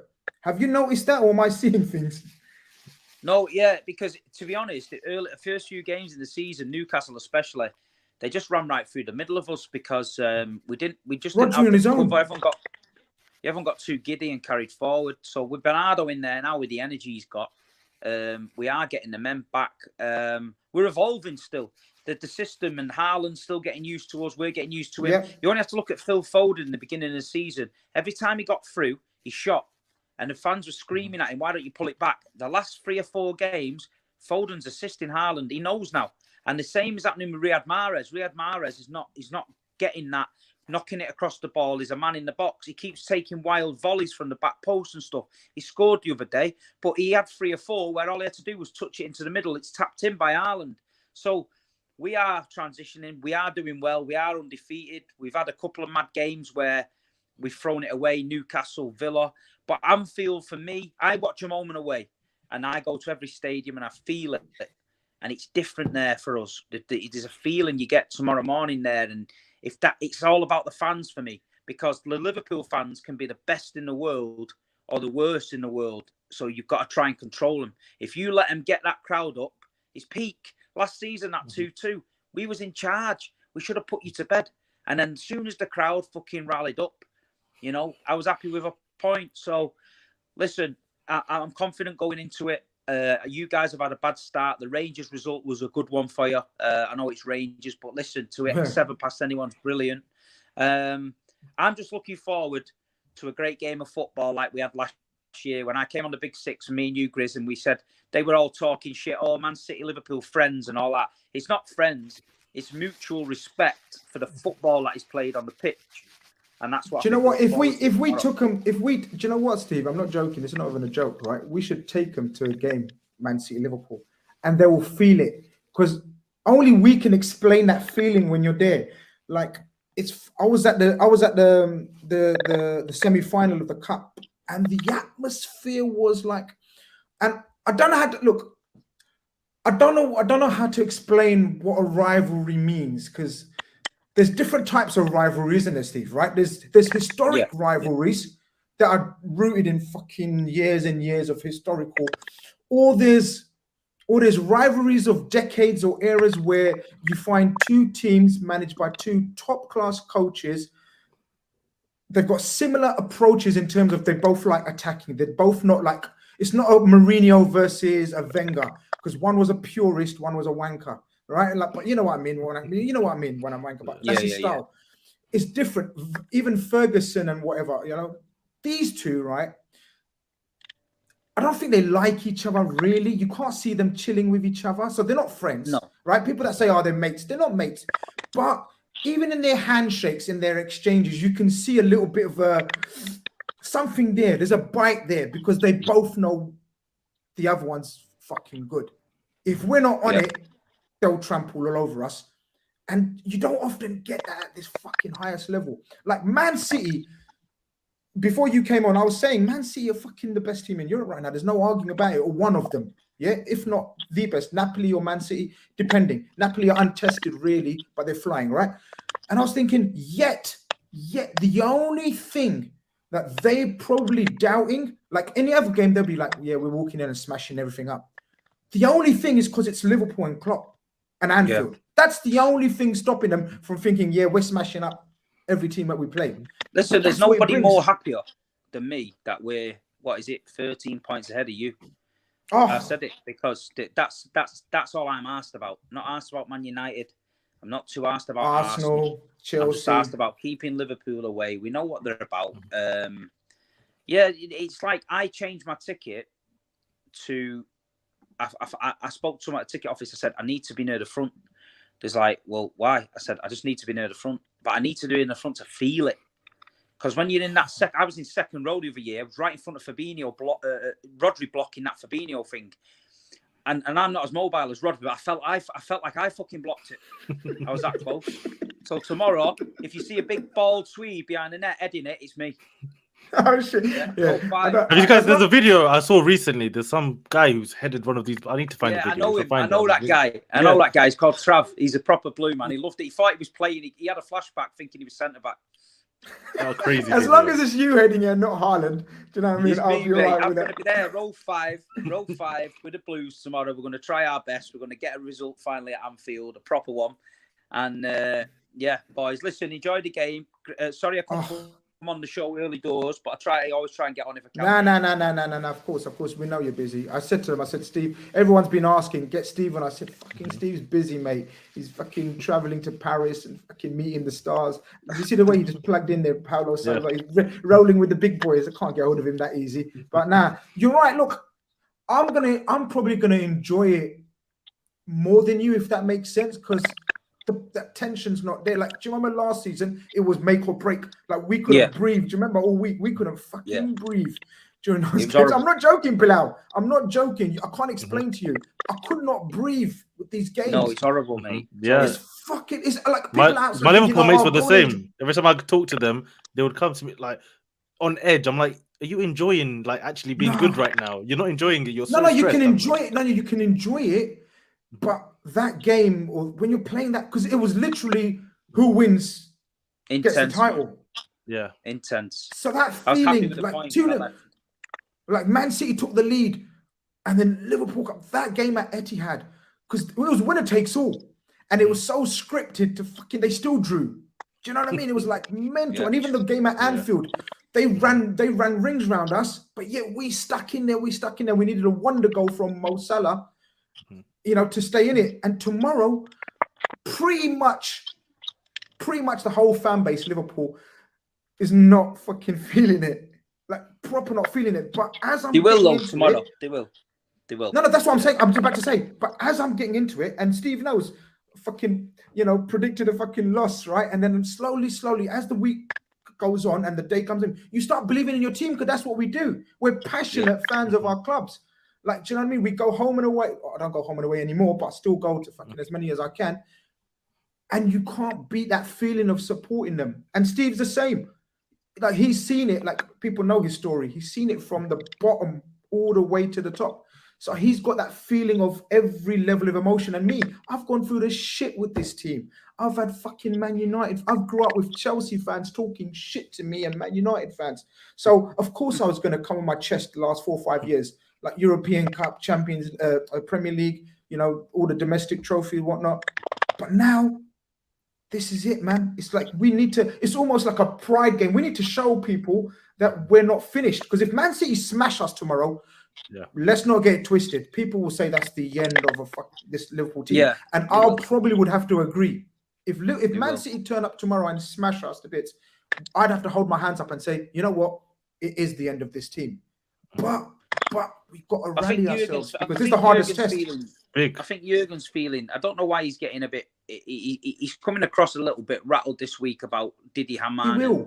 He will. But I don't understand why, because the whole club and supporters are 100% behind him. I think the real ones are behind him. Steve, there's a lot of wankers. Social media's a cunt. There's loads of started putting out polls, Klopp out and this, all that kind of bullshit. Need to sack. I've seen a lot recently. I've seen way more than I thought I would see. It's a lot of bollocks. It's social media. It's not match-going fans. I tell you that for a fact. And I keep saying it. And I'm sorry if it comes across rude and whatever, bro. But there's no sign of any. There's no sign of match-going fans ever booing Henderson, ever booing, I don't know, whoever, or Klopp out. Nothing like that. We're fucking behind this man. He's the reason that we're competitive. Otherwise, they've won 4 in 5, and it would have been 7 out of 7 or something like that. It would have been something crazy, yeah. But it's a good point, because honestly, even with the Henderson thing, watching him live, and you're like, he's not as bad as people are making out. But then you come on here, and the way people rip into him, I'm like, it just doesn't help. It doesn't. If Erling Haaland starts off the Premier League and doesn't score goals like he is, it's not got mentioned about it. No one's asked. Everyone's taking the piss out of City and all that. The Chelsea guy, the Rory, the fucking Tarquin dude, who keeps talking pure shit, he come out with a load of bullshit again today. But bear in mind, that he got a striker for 100 million in Lukaku and then loaned him back out to someone else. So don't, talking nonsense. I called him out on my story, by the way. I've tagged him in it and called him Tarquin. And he's not replied, so I'm waiting for the reply. But At the end of the day, you know, it's just that Haaland started so well. So then people are looking at the Liverpool side, why they've started so bad, and trying to come up with reasons and stuff like that. At the end of the day, it's a great Liverpool side. We've seen last season. They're unfortunate with injuries at the minute. It's not going to plan. The squad underneath the main 14, 15 we know It's is not reliable. the greatest. It's not reliable. And not at the reliable, end of the day, when they get everybody back, they're up there with City 100%. I've got no doubts we're going to come back, Steve, but it's just fucking we're out of the title race because of the start. That's what it is. And it's testimony. Look, you got to give credit. And me and Steve actually are the fucking only ones that gave credit to Arsenal. Bilal, you laugh. Honestly, we're the ones that fucking defended Arsenal a year and a half ago. So credit to them. They are setting the pace. But he's not really, and I know he's not really worried about Arsenal. You know, no, even though they're flying at the moment. I saw outside the Emirates last year. The video's been going around again on TikTok of me saying you need to give Arteta time, and they're all stood behind me. No, Steve, and all that. But I said, look, it's football. Think about it. It's not you people need time to implement the system. It's not Championship Manager. You don't just click a button and everyone plays in your system. People can't get it. People struggle. People get injured. Parts of your system are not fit. It takes time. And if you can, the way I always say, if you can see your team going in the right direction, then persevere with it, because so many people make knee-jerk reactions. If Arsenal could have sacked Arteta at the end of last season, imagine where they'd be. Imagine where he'd cleared the decks. He'd have brought his own team in. He'd have brought his own dietitians in, his own scouts in, and all that. He's starting again. At the end of the day, now he's brought in some key players to play him well. He's only another couple of players off being serious. If they, I think so. I think so. I totally agree with you, Bilal. I know you probably agree with us as well, because you're a fairly logical Arsenal fan. You're not one of these.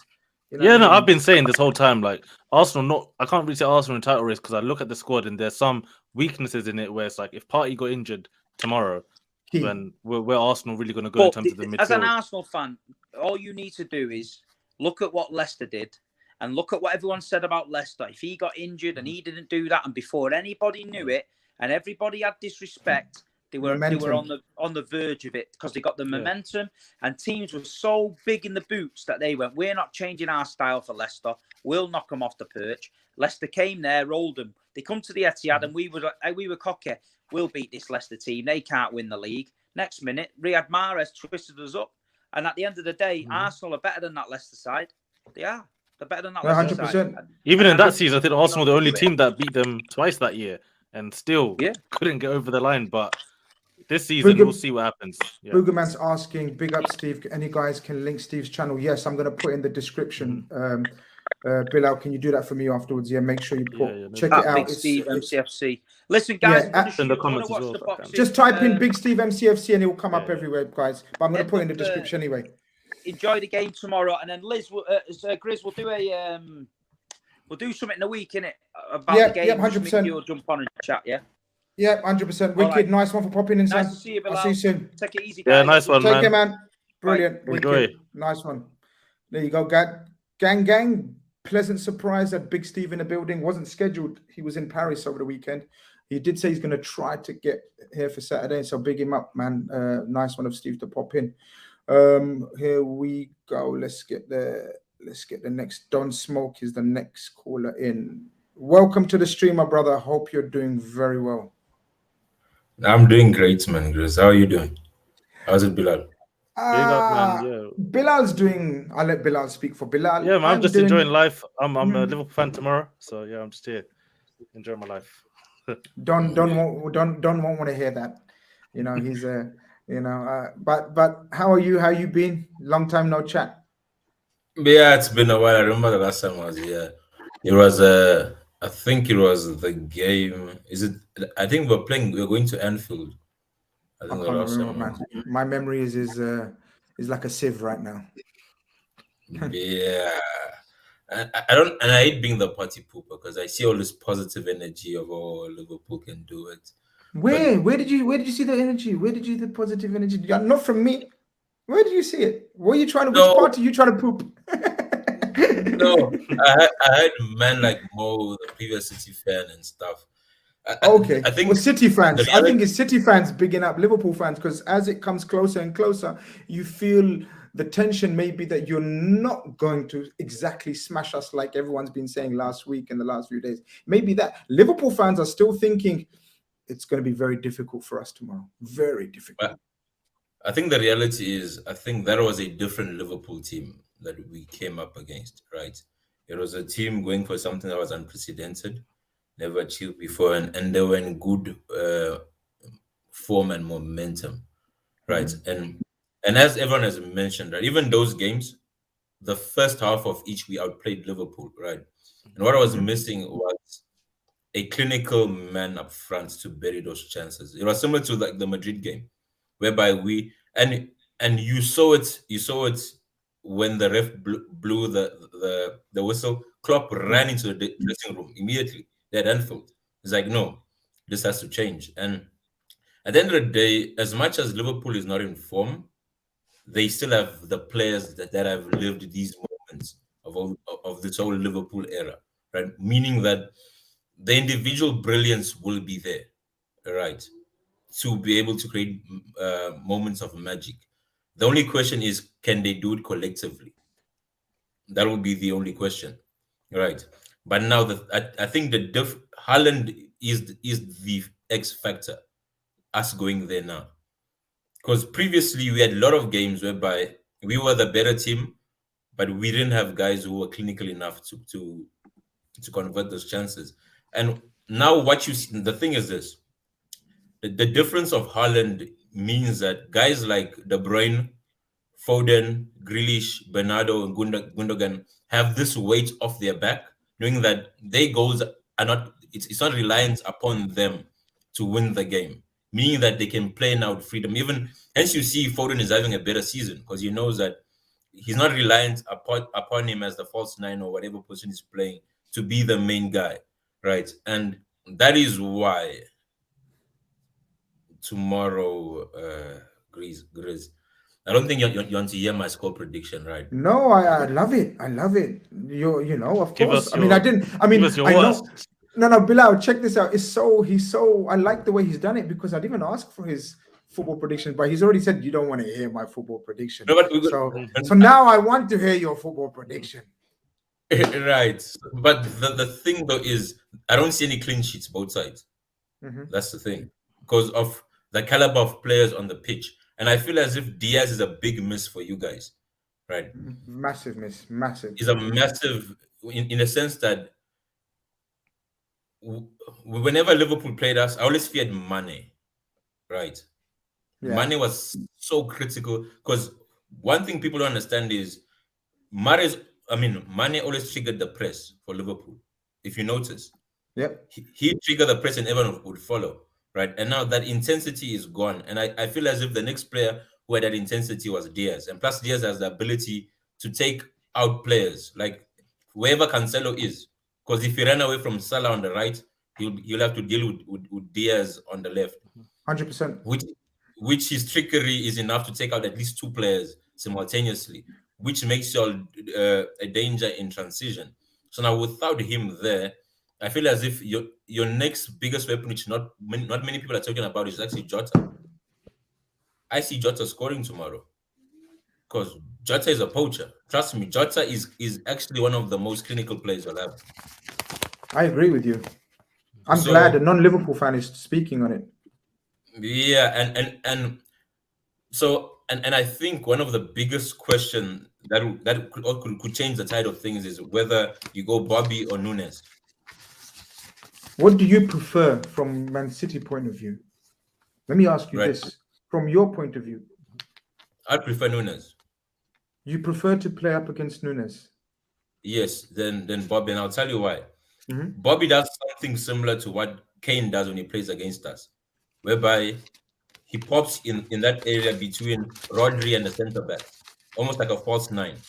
So he moves our backline, and he has the ability to do it effectively, which creates room for your overlapping runners, which would be your wingers, whether it's going to be Salah or for example Jota, since Diaz is out.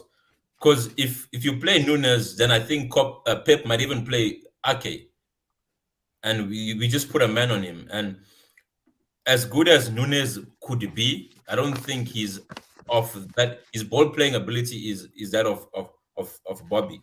So hence I would prefer him, right? But right now we don't know what Klopp will do. Whether he's gonna go with the 4-2-4 that he's been playing or 4-3-3. I think that's the only mystery we don't know right now with Klopp. Again, what would you prefer? I'd prefer that 4-2-4, because then you lose superiority in midfield. But don't you think our midfield is not very superior at the moment? Like, No. what superiority are we going to lose? No, I'm saying you lose Our an extra strength, number. at the moment, our strength is in our attackers. We have got 5. Well, now we got 4. Fucking Diaz is injured. We've got 4, I'd say, very good stroke, world class. One of them, possibly 2 of them, forwards. Whereas right now, our midfield is looking aged, looking slow, looking cumbersome. I would have thought maybe you guys want us to have an extra midfielder there so you can totally outrun and outclass them. No? No. Okay. The thing is, if you give us control in midfield, it's going to be a long day for you, right? Especially because I see, as you mentioned with Steve, Bernardo might start as a double pivot with Rodri out of possession, and then in possession he joins De Bruyne and they make they make 2-8. So now the thing is, if you give us if you remove one less man in midfield, it means we have control. It means we can push you back, right? And that's what we want.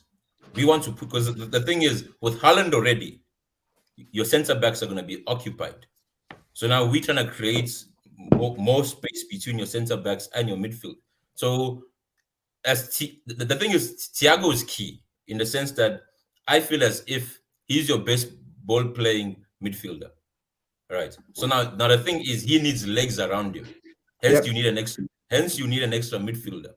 So you need someone who's an assist, especially a Hendo. But now the issue is Hendo doesn't have the legs as he once had, right? Because before, with a Gini or a Hendo, Thiago is fine, and hence it's a much more even battle. But if you give us a 2 in midfield, Grizz, it's gonna be. I might have to change my score prediction again. He's so dying to give us. I'm not going to ask it yet. I don't know if Bilal might ask it later. I'm actually not going to ask you now. I'm going to have a custard cream. You've got me so scared now. I'm going to dip a custard cream in my tea and let Bilal give his views. Yeah, no, I find it interesting. Obviously, talking about the 4-3-3, 4-2-3-1.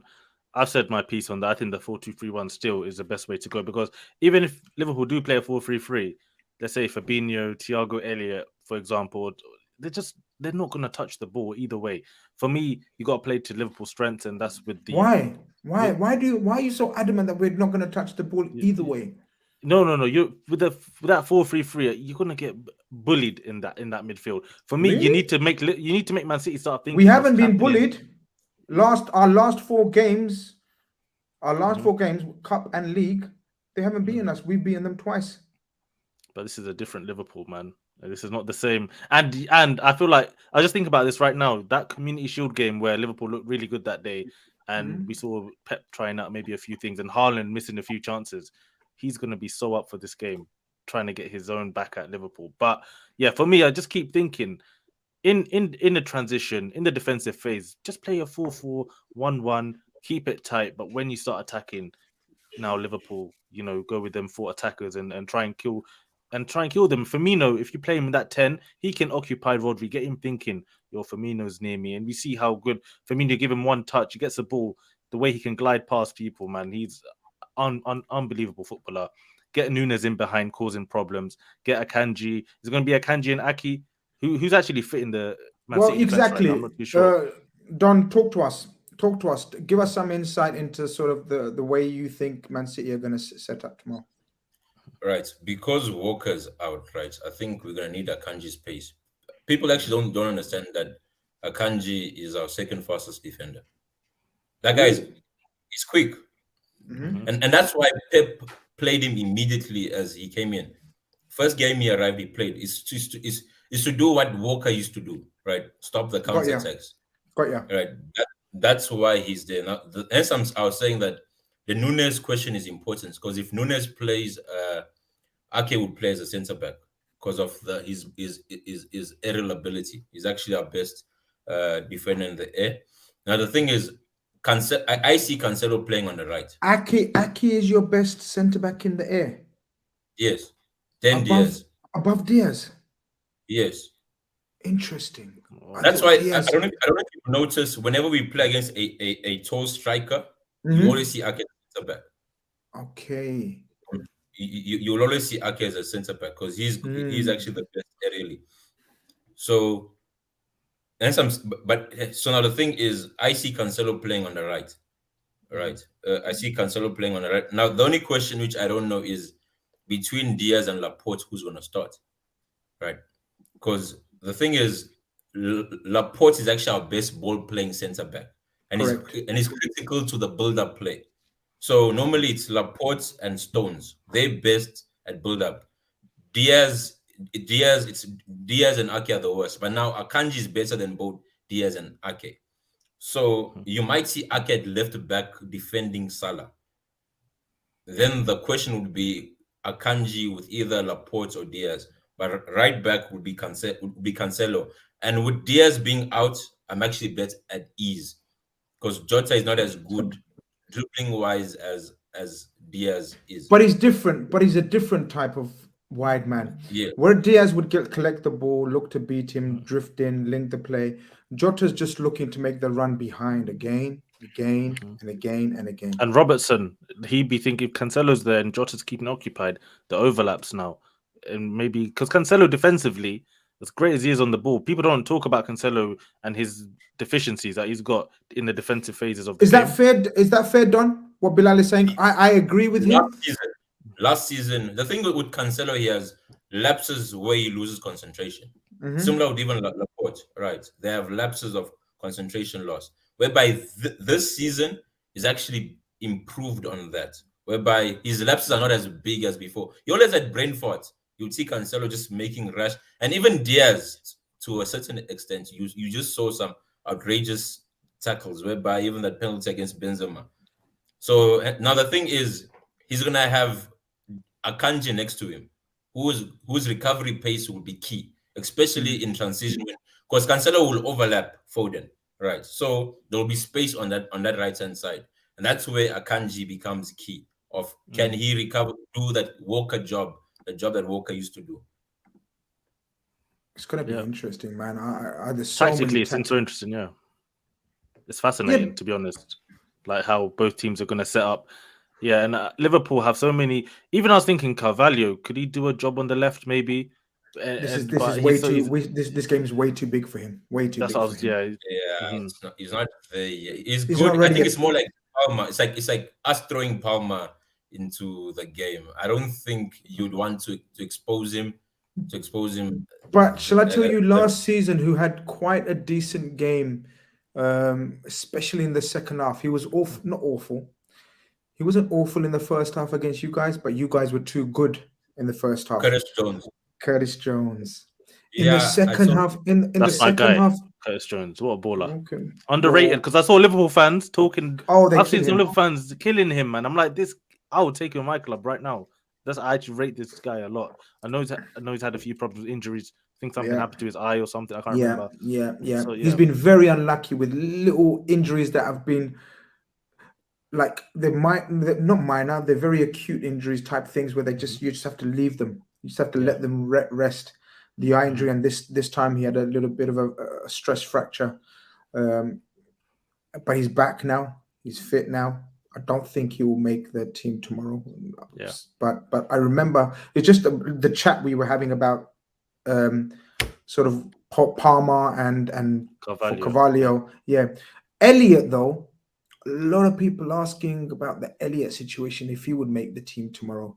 I don't know what you guys think of Elliot from the outside. It's always good to hear from the outside. So, like Arsenal fans are always speaking about Smith Rowe and Saka. It's always good to hear outside perspective. Same with Foden, Cole Palmer, etc., for the youngsters. What do you guys think about Harvey Elliott before we let Don go? Because my God, look at the time and we've got studios full still.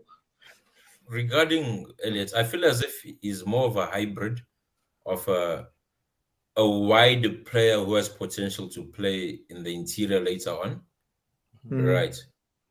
I think he's at an age whereby it's up to the coach what he does with him. Because unlike a Curtis Jones, right?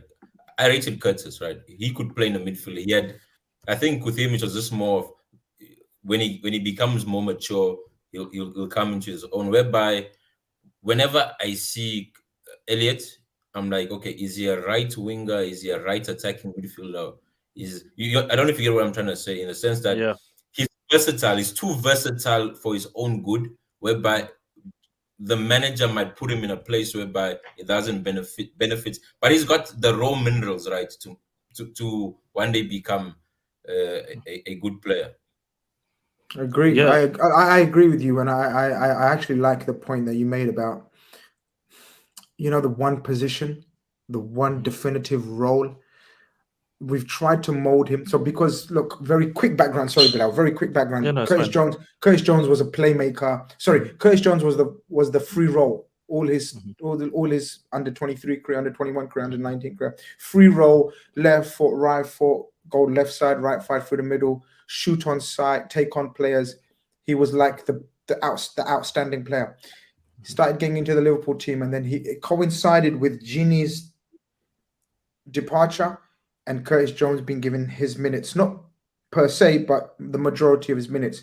And so therefore the coaching team tried to mold him into the new Gini, which he's got the attributes physically for, technically for, but not the game intelligence yet. Gini's game intelligence and level of awareness and covering was second to none. But then Gini's older and mature, and everything played at every level, right? So Curtis Jones we had to be patient with, and then he picked up these injuries just when he was starting to show more and more. So it's a tricky one with Curtis Jones, man. I rate him. I like, he's got the talent, he's got the attributes, but how do we pin him down? I don't know who to compare him to in terms of Arsenal, who's someone like that. I don't know what Smith Rowe's. Like it's kind of more similar to a Smith Rowe. Yeah, I would say Smith that kind Rowe, of profile. Yeah, that you don't know where to put him because he's so versatile, but he's good, but he's not nailing to one position as yet. And it's because of the Liverpool system as well, because the way Liverpool use the midfield with the counter pressing and the pressing, the gegen pressing, you need players in the middle to think more about winning the ball back first, and then after you get it to the front three, whose their job is to create, to score, obviously with the fullbacks as well. So in a different team, a Curtis Jones, you could maybe even see him on the left wing, like a Jack Grealish type. You could see him playing in those kind of positions. 100%. Harvey Elliott, you could. If he was, let's say, in the Arsenal Man City team, he'd probably be that attacking right-sided eight. I know Liverpool have tried it as well, obviously playing him predominantly from the right side of the midfield. But yeah, in that free role, attacking midfielder and just letting him harness and just focus on that position. Of course, a player like Harvey Elliott could do a job on the right wing where Salah plays. Even that's how versatile he is. Even if I wonder if he could even do a job on the left side if you gave him a chance there. That's how good he is as a player. So yeah, but yeah, I think these sort of players, it's just about finding what position, you know, they need to start learning to master. And that's the key with young players, because sometimes you have young players where they'll come into the team and they can play 3, 4, 5 different positions. And they end up when they're 23, 24, 25, they haven't got a position that they've specialized in. We've seen, I think, Maitland-Niles for Arsenal, for example, a great example. He's someone who can play so many positions, ends up not having one in the end, and he's out of the team, you know, out of the club. I think Ruben Loftus-Cheek at Chelsea is another player. He's got loads of different positions he can play in, but he hasn't really got that specialist role yet. You need to find these for these young players. And when you do, then you can start developing them really, really well and properly. Guys, Don's been a wonderful caller. Appreciate the chat. Bilal, have you forgotten to... I said I'm not going to ask you, so I don't know if Bilal has remembered to ask you. Bilal, do you want to... I'm scared for you, man. I don't want to ask. I'm scared. I know he's given you one goal, Jota, but I'm not sure if that's the only goal. Oh, 2 goals. Okay. Yeah, so 2 if goals. Liverpool got 2 goals, how many have Man City got? This is what I want to know. Man City has 6. It will be 3-1 at half, 3-1 second half. Unfortunately, Grizz. Oh my god! If I see that, yo, Grizz, you're gonna have to just delete the channel, man. I think, you know, suspend it for a month or something. Big close. dogs. Big dogs. No, you haven't shown us the respect. The big dogs respect, man. You ain't shown us the respect. You're saying 6'2" and you're saying big dogs. Get out of here. Anfield 6'2". No, but look at him. But now listen to him though. He's saying, yeah, nah, the big dogs, and then he's saying 6'2". Away from Life home. is difficult, man. One of those moments. You're the best. I love this new age respect, man. Yeah, man. They're the big dogs, man. They got this Anfield. Yeah, they got this player. I really like this one. I really like this one. Yeah. What's the prediction? 6'2". Oh man, I can't wait for tomorrow, man. You guys, Lord have mercy, man. I hope I'll get out of here. I'm done. Nice speaking to you.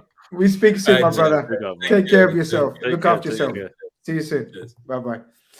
Yeah, man. It's peak. It's peak if it's 6'2", bro. Come on, man. That's nasty, man. I'm gonna. Okay. It's I just worked out who someone is in the studio. I couldn't see the face. Right. Yeah, man. Let's try and get as many callers as we can now. We're gonna have to cut down on the airtime, man. I know people, guys. If you've been waiting, I'm sorry. There's still 9 of you waiting, and it keeps filling up. Man. Exactly, yeah, man. But we're gonna try to keep it moving. Jezza, isn't it? Jezza next. Yeah, my bro. Hope you've got your point ready, man. We're gonna have to keep it moving, man. How are you? First and foremost, I'm so sorry if I'm rushing you from the start. No worries. I understand. It's good. It's good to see your channel growing and good to see the people calling. And how you been? You're a legend. You're a brother. You're a legend, and I really appreciate your support, my man. Yeah, no, real recognize real. Quick one, Chris. I wanted to get what was the name of that journalist you guys had on 90 Min in the week? The magnificent, handsome Julien Laurent, classy guy. Yeah, big dog journalist. No. I know Julian. I'm talking about the one in the past week after the Champions League game. The French guy with the Mbappe saga, or was that Julien Laurent? Yeah, Julien Laurent. That's Julien Laurent. Okay. Okay. Yeah, he was funny. But anyway, quick one. I just wanted to say, obviously, I'm all smiles. 3 points at the San Siro. That was Chelsea's first win since 2004 in Italy. Now, I know Italian teams haven't been in the Champions League for a while, but, Aubameyang, again, scoring another Champions League goal, He's come for you. I feel as though I should just put myself on mute and just Bilal, take the shots. And if you feel like ducking and firing back, or if you've got a bulletproof vest on, the referee won you that game, man. Listen. I wasn't happy with the way the referee was just handing out yellow cards to Mori. That penalty, come on, they killed the game. They killed the game. I think you have to admit that. Fair play to Aubameyang. I don't hate him. I have more good feelings, to be honest, towards Aubameyang. He's not someone you can't look at Aubameyang and hate that guy. He smiles too much.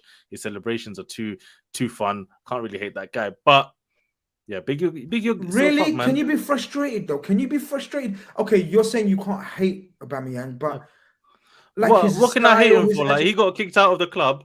And then now what's he going to do? Barcelona needed to kick him out because they needed that 20 million coming from Chelsea.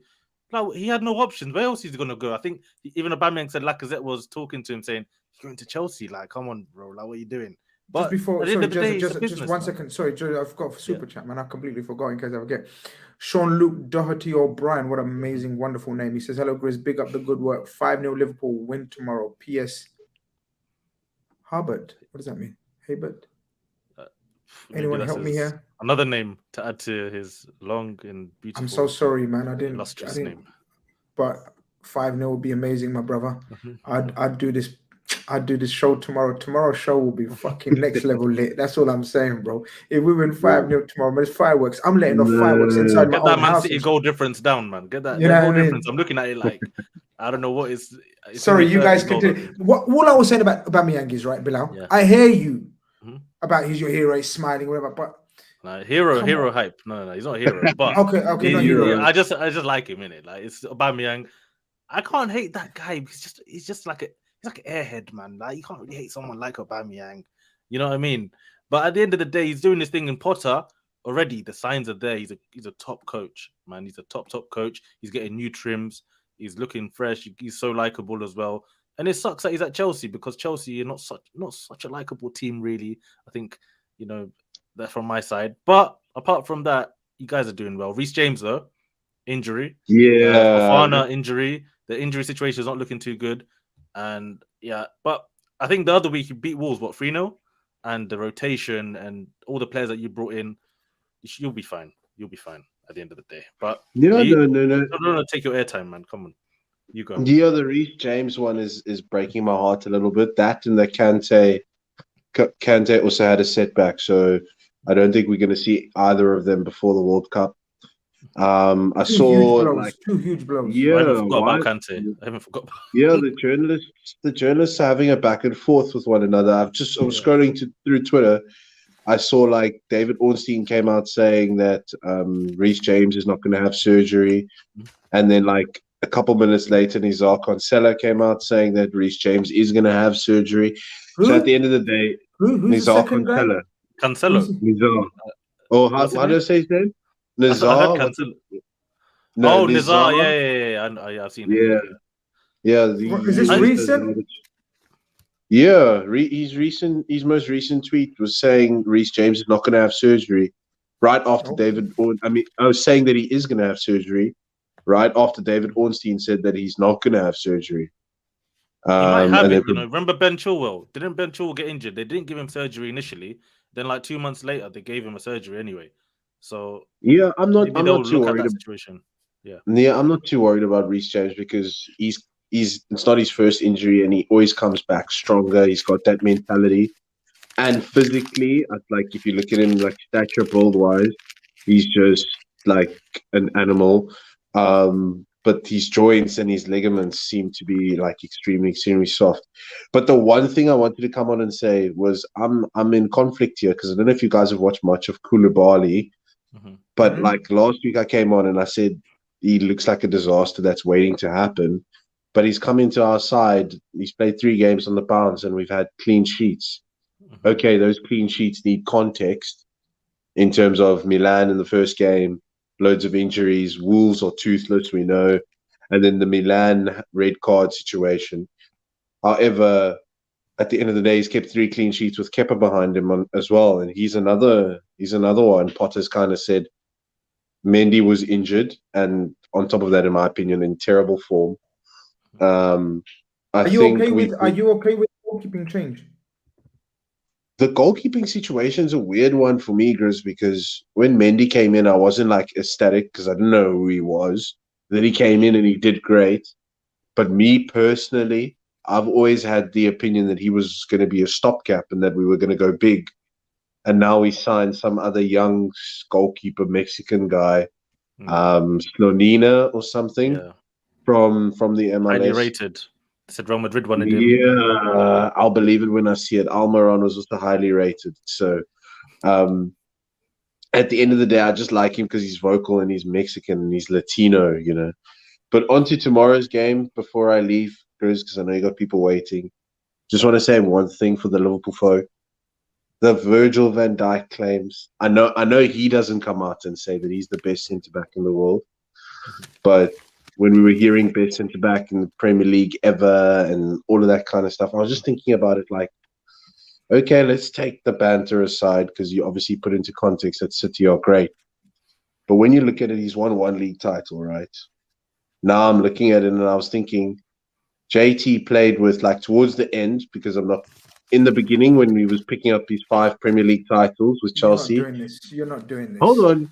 He was playing with Carvalho and Alex and really good centre-backs, okay? But towards the end, he played with Cahill, Luiz, Zuma, Ivanovic as a right-back sometimes, came in as a centre-back, Christensen. And then Steve came on, and I was like, okay, let me not just do it with JT. What about Vincent Kompany? And then I'm thinking, Vincent Kompany played with Demichelis, Mangala. He played with a young John Stones, fresh from Everton when he was young and wasn't really complete yet. And obviously played with the Laporte coming from Spain. So I think tomorrow, regardless of who Virgil plays with tomorrow, even if it's an individual performance, okay, I get, we've seen now, he's not the defender that's marshalling the defense and screaming and shouting and hold and step up and that. But tomorrow we need to see something tomorrow. No, He needs I'm to with leave you. with Yeah, something. of course. I'm with Because- you. I'm with you, Jezza. I agree with you in terms of look, he deserves the criticism. He's not informed. Yeah. But we are only 9 games in. It's a long season. He's got a World Cup, and I've spoken about it before. To our detriment, sometimes, or clubs' detriments, sometimes players are very passionate about their club, about their country, and him captaining them at the World Cup is maybe, I don't know, is maybe bigger than for him than Liverpool. Could be. Remember what Mane let's said be about real. Senegal? Remember what Mane Let's- said about Senegal when AFCON was the biggest Let's thing for be him? real. Nobody wants to address the elephant in the room. Mm. This is how some people consider their countries. So maybe it is having an effect. But listen, I agree with you in terms of he's got to step up tomorrow. Yeah. If he doesn't, they're gonna chew us up, and Haaland is gonna chew us up and spit us out at Anfield. And I ain't about to see that. I don't want to see that in my lifetime. None I'd of that like is something going to happen. save I you believe. tomorrow. Oh, shut up, Bilal. You're believing for the I wrong believe. reasons. I believe. No, I believe. Come on. I have to. These Arsenal fans are crazy. Arsenal fans are hyping Liverpool. We're the ones giving you energy now. Come on. We'll give you that Oh, energy. my days. No, but it's good to see you guys smiling until it all comes down in January again, as usual. But my last thing, Bilal, you Liverpool got are to make note of currently this. Jez has been coming for you for weeks now. I don't take Chelsea seriously. So for me, he can say whatever he wants, mate. Chris, you know what I Chelsea, told my brother? It's like, yeah. My brother also supports Chelsea because it's obviously compulsory and he's younger than me. But I told him that Oba will score more goals. At first, I said all competitions. But now I actually deeped it. I'll even say just Premier League goals. He'll score more Premier League goals than Jesus this season. But when you look at Liverpool, they're 6 points behind Chelsea in 4th now. I don't right. look at the table. Don't ask me about these I companies. know. Hear me out. But say you get beaten tomorrow and we beat Villa, then you're 9 points. The game in hand that we both have against each other is the game. We both have a game in hand, but it's against one another. But it's at the Bridge. And if you're going off your form against Man City last season, in terms of they didn't beat you in 90 minutes, you guys didn't beat us last year as well. So I have to hear this. I think if we make top 4, it'll be at the expense of Liverpool. I think. I don't think that's an unreasonable statement. Yeah, it's No, a battle I between agree. Chelsea, United, Liverpool, and let's see Newcastle tomorrow if they can do anything, and then in January what they could do. I don't know. You never know. That could be like the outside mad bet. season. I'm hating it because of Liverpool, but it's actually a mad season.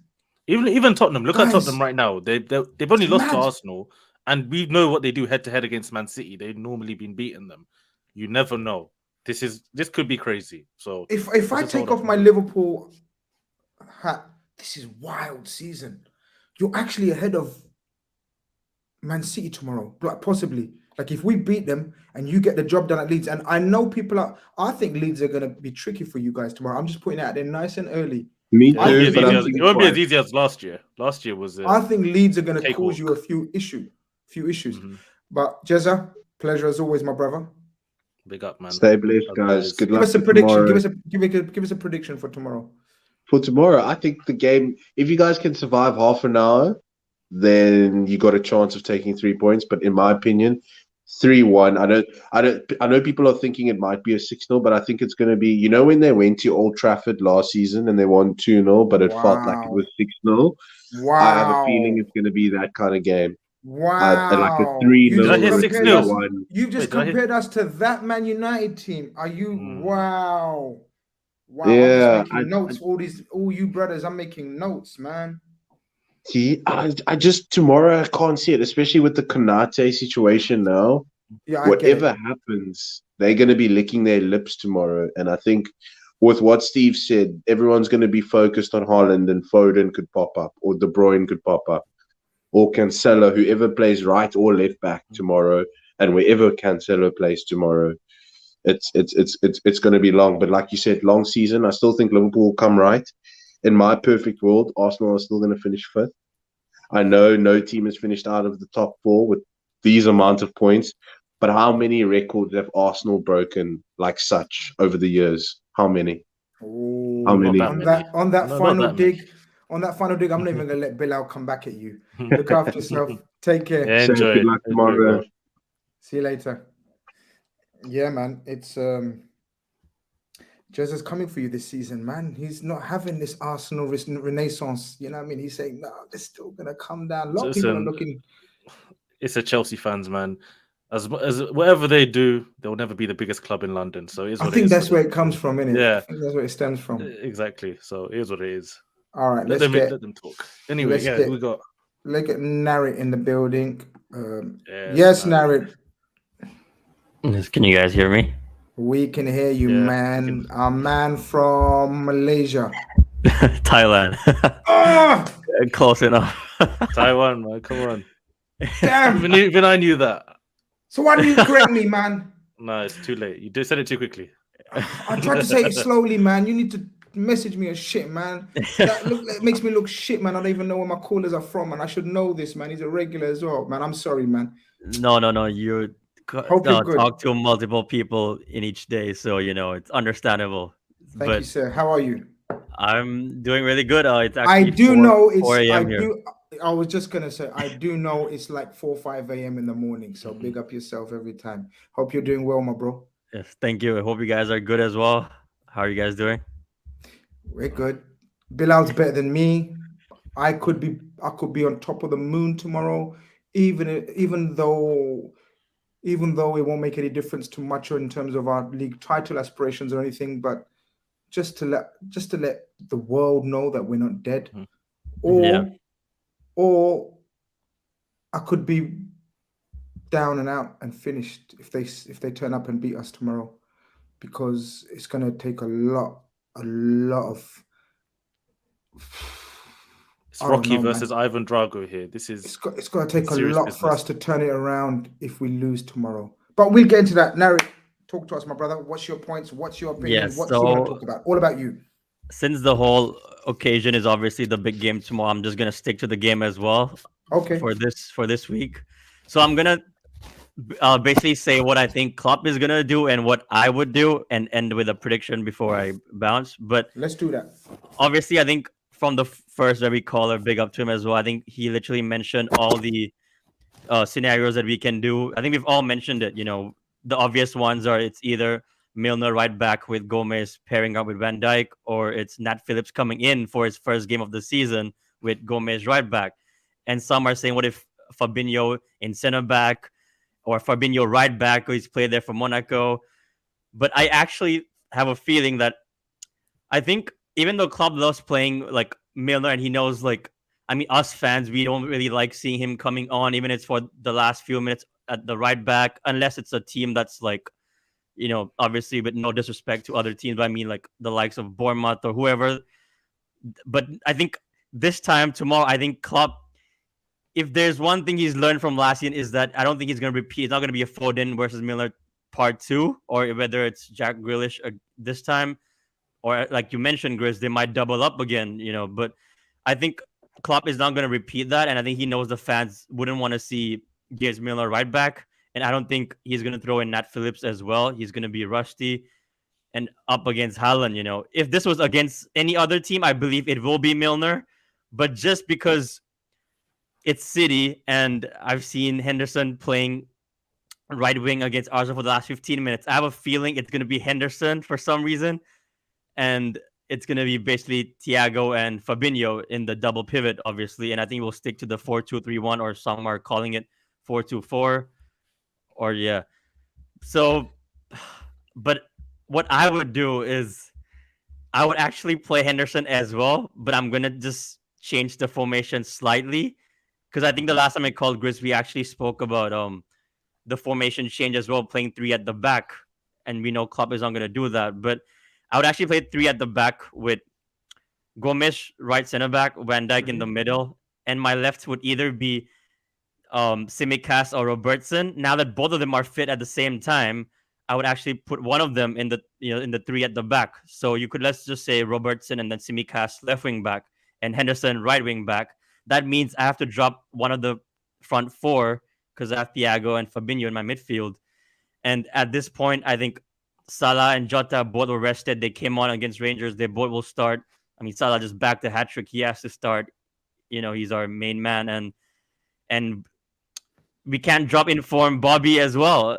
And I know people will say that means you're dropping the 80 million man, 100 million man, whatever you want to call him, dropping him. But I mean, I would play the 4, but if Konate really can't make it, I just don't want to see Milner right back or Nat Phillips playing, or even Fabinho center back or right back.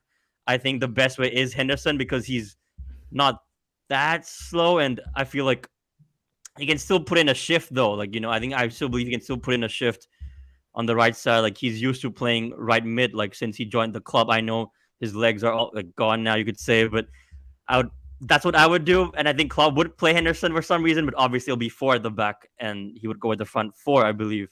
Yeah, not a 4-3-3. So that's pretty much it. I hope that all made sense. And no, it makes absolute sense. No, I hear you. It makes sense. But it's one of those ones which, choose your poison, I guess. Exactly. Yeah. It is, man. No Ramsey, no Trent, no Matip, no Konate. What do we do? Yeah, exactly. Milner played there last season, and it was so obvious from the start. And by the time the game started, it was so obvious what's going to happen. Oh no, man. Bilal, what did you think of Narit's ideas and suggestions of Henderson? And just one quick hot take: if Milner actually plays right back, in 30 seconds, he's getting a booking yellow card. Dallo got it the other day against Man City, and he's a young man who's doing all right at right back recently. He got it yellow card within a minute. So imagine you put Milner there, what could happen?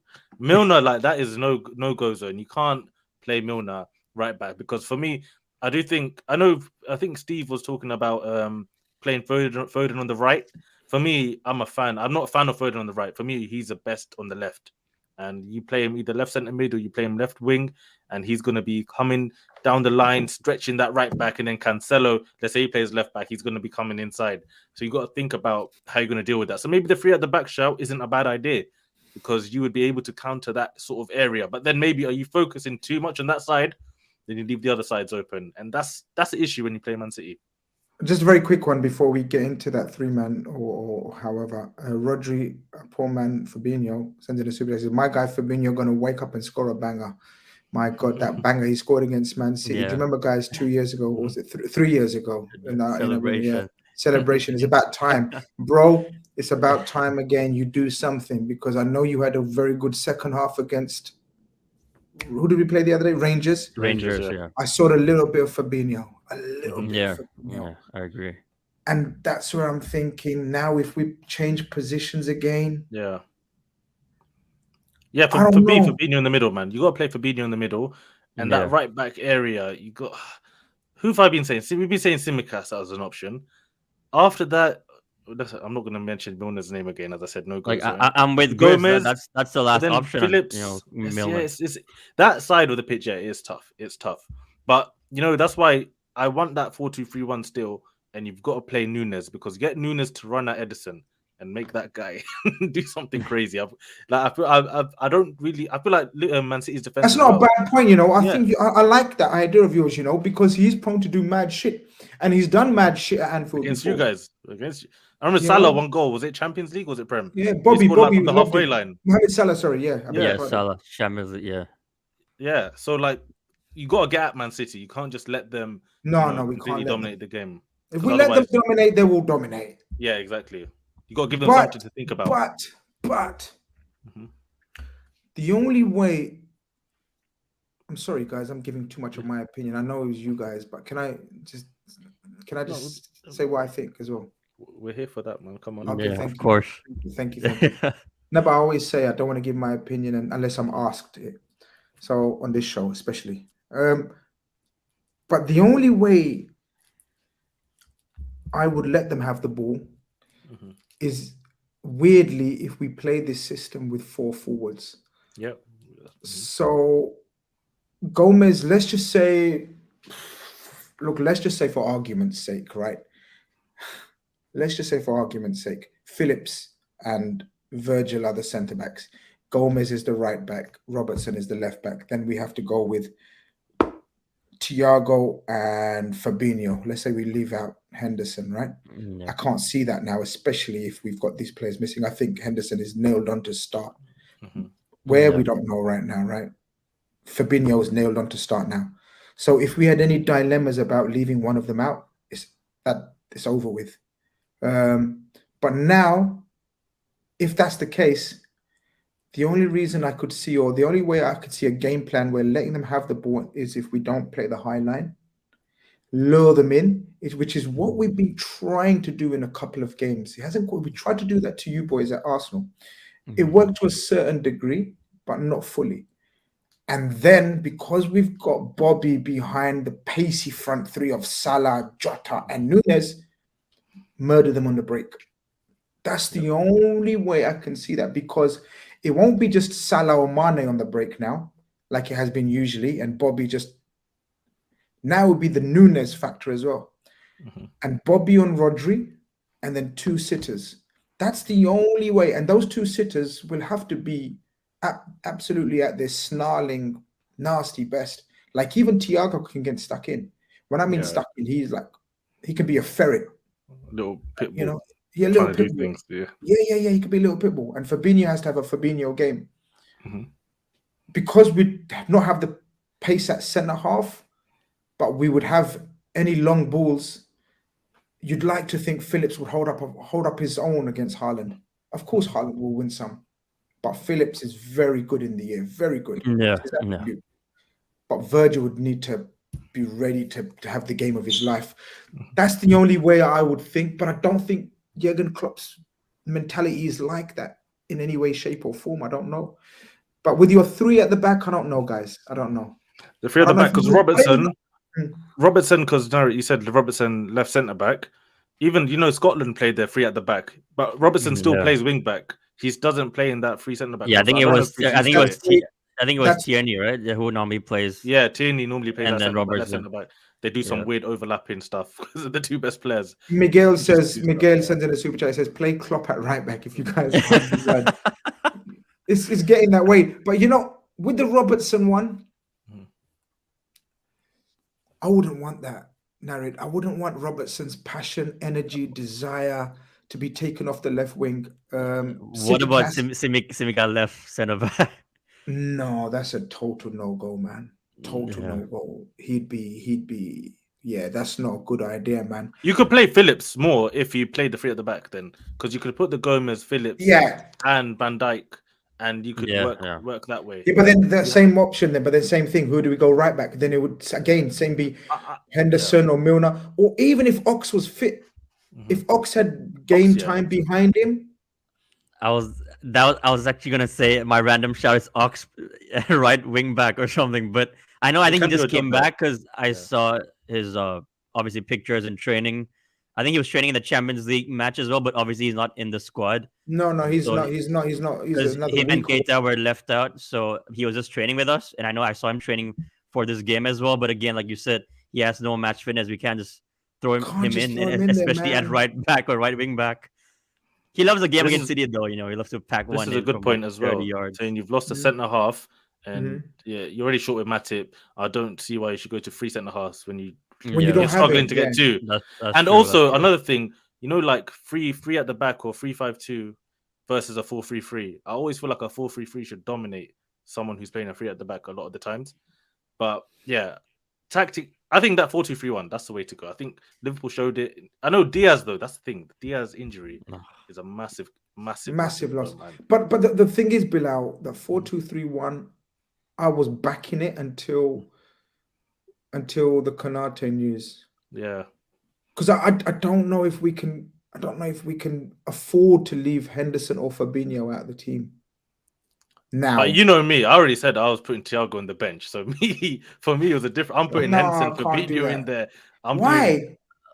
Or 4 guys in that middle. Haaland, you're not getting a sniff You're not getting a stiff, and then when you get the ball, obviously the thing is Jota, if he plays on the left and he's more used to playing as a striker as well, at the same time, he needs to track back a lot because I want to make it a 4 in that middle. Because obviously the centre mids are not the strongest guys. You need to make it a 4 with Salah in there as well in the defensive phases.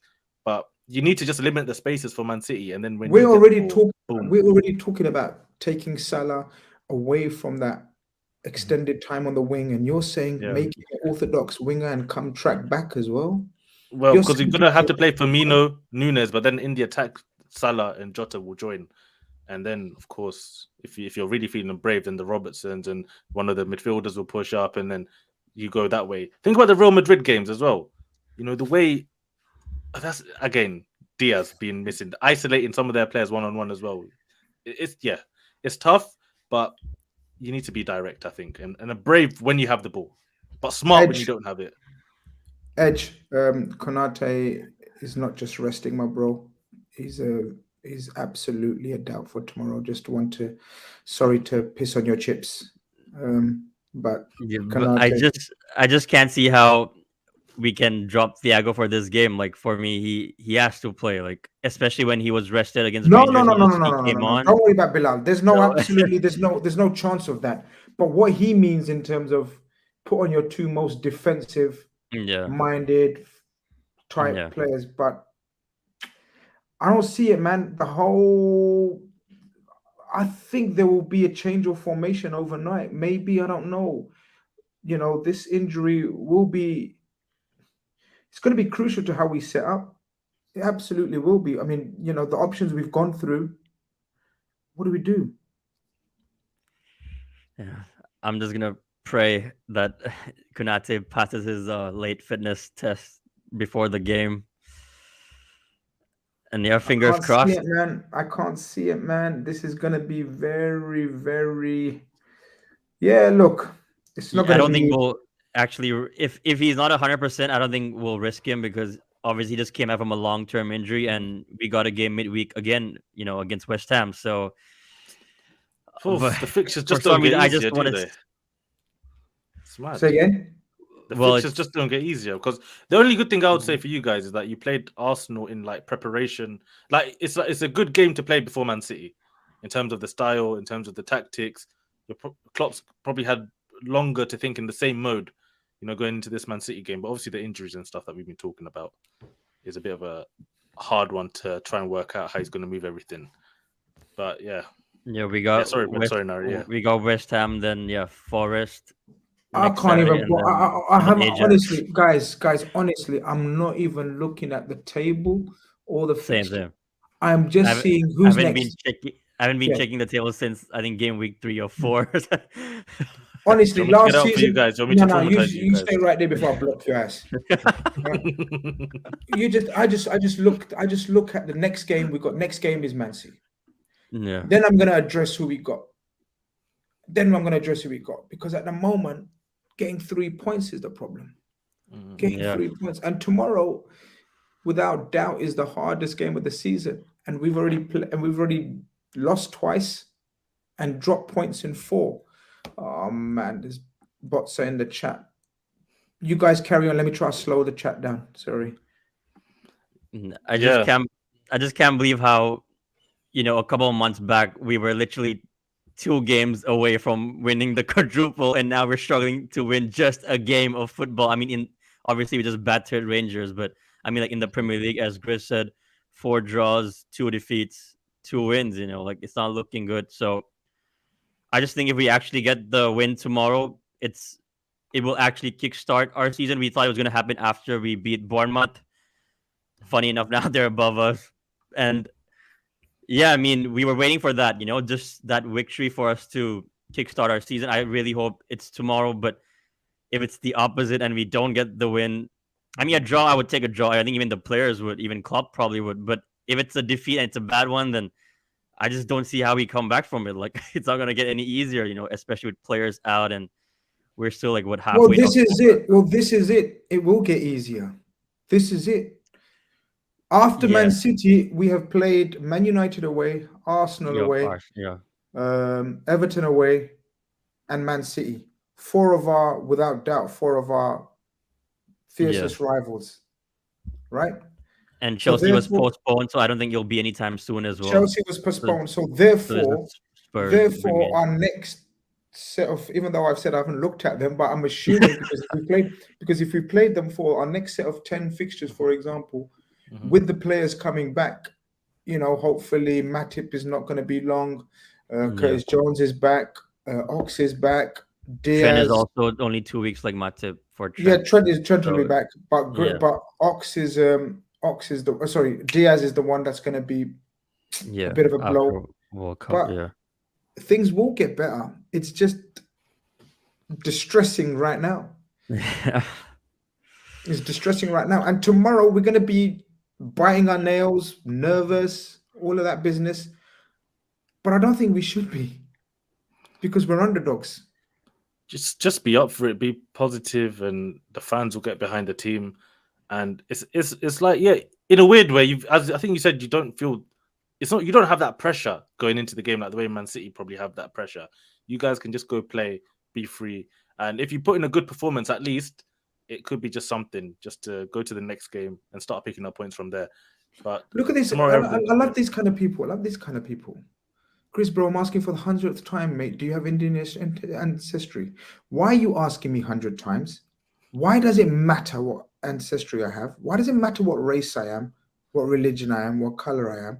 You're here to talk about, listen, and football. That's it. Stop being these kind of people, man. You weirdos. I'm asking for the 100th time, you know, like I'm gonna. Like it's so important. I'm not fucking here. This is my life, you fucking dickhead. You know what I mean? It's the cooling show, man. Talk football, get out of here.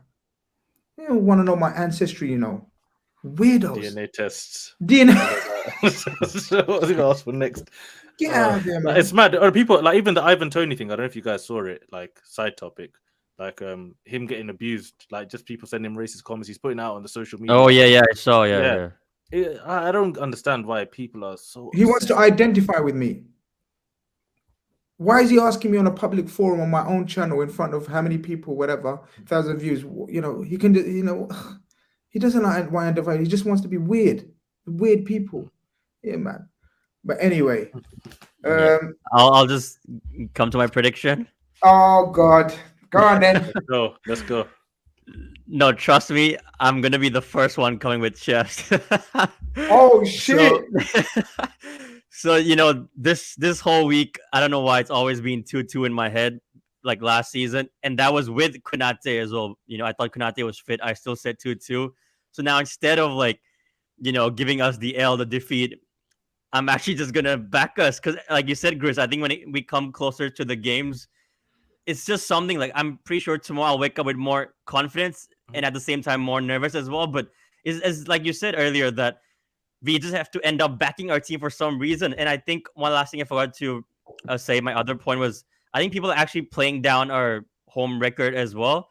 Like not just rival fans, but some of our own fans too. Like over 5 years since April 2017, I think it was Palace that beat us, you know, and obviously that was with crowd, you know, over 5 years. But without crowd, I get it. It was 2021 in Jan when we lost 6 in a row. But I'm saying 3-2 Liverpool. Wow, that's a turn up of the books, man. With or without Konate. The way Narrett came in and the way Narrett exchanges, I remember Narrett was so, what's the word? Worried. I remember when one of our early conversations. I think it was how long ago. Fucking hell, first time calling in about like our attack. Like we have only 5 of them. What's gonna happen? That's right. My God. So you know, but what a turn up, man. Narrett could be. I mean, I don't even know what are the people saying right now in the chat, but again, they might think I'm deluded. But I'm always gonna back my team, man. It's just the home record. Hey, listen, there's nothing wrong with backing your team. This was the Etihad, then it's different energy, but I hear that. Something that tells me that the players will be up for it. Like we're in the mood now. I think it was big up to Huey. I think from the Big Six. I think he said. I think because you said like you know the whole joke about they're not in the mood. I think we're in the mood. How Van Dijk's not been in the mood. Don't worry about that. I just hope. Listen, guys, Liverpool people, just please side with me, pray with me, positive thoughts with me. If Liverpool win, guys, tune in to my shows, people. 100%. I'm gonna be a shameless dog if we win. I was you just worry about to about that. say before I leave that you're actually my favorite person on the Big Six, and not only because you rep my team as well, Liverpool, but the way you banter, everything is just so smooth and with Bro, respect, and humbled. You know the what way is? you I'm take humbled. everything in as well when we're not doing well. Like, just much respect, man. You're a You legend. know what? I'm like, humbled. for I'm real. humbled by that. Thank you very much. I'm humbled by that. But you know what is? You know, you have to. People were cussing. People were laughing this week. They're saying that Grizz just ducked those bullets so nicely. He was too clever for these people. You have to be, man. You know what I mean? When you're facing these dogs out there, man, I'll tell you, they were barking at me and snapping at my man. I'll tell you, man, I had to run. But listen, Larry, it's been a pleasure speaking to you, man. I hope your final prediction, like the way you was going, and then you went right at the end. I thought, okay. But Grizz, if you don't mind, just one last thing. So man, recently, go for I just created my own channel. So if you don't mind, if I give it a shout out, Go for it, man. Give it a shout, man. Do your thing. So I've been wanting to do it for a long time to become a content creator as well. So I think I'm only on like 50 subscribers. I think I created this channel sometime like last week, and recently I uploaded my second video. Yesterday was the highlights, basically my goal reactions on the Rangers game when I was watching it live, obviously. So yeah, just wanted to give it a shout out and big up to two of you each and every single time. And put your link in the chat, and I'll highlight it, man. Yeah. Put your link in the chat, and people go and check out the link that Narrate's gonna put. So I put it in the private chat, right? Because I think in the main chat it's only for mods. Otherwise, the chat. I mean, haven't I modded you? Let me mod you as well at the same. Because time. I've tried posting the link on other channels, but it wouldn't appear. Apparently, you have to be a mod. Send a normal chat. Just say hello or something, and let me mod you right now, and then we take it from there, man. Listen, it's always good to see people doing their own thing. Do you know what I mean? Oh, someone's already put it. Some Anfield Road End is already put. Is this your link? Is this right? Yeah. Good luck remembering that. Yes. Honestly, wait, let me. It's like a puzzle. Yep, it is. It is amazing. Naripaji, Anfield Road End is an absolute hero legend, of mine. Anyway, he's an absolute hero of mine. Big up Anfield Road End. So yeah, let me put your thing so I can mod you anyway for future. You can keep an eye out on dickheads on my chat as well. Just say anything, right? Yeah, just say anything. Just say hello, Grizz, and I'll say hello back, and then the love affair can start. It started from a hello. One simple message. One simple message, and that's where the story went, man.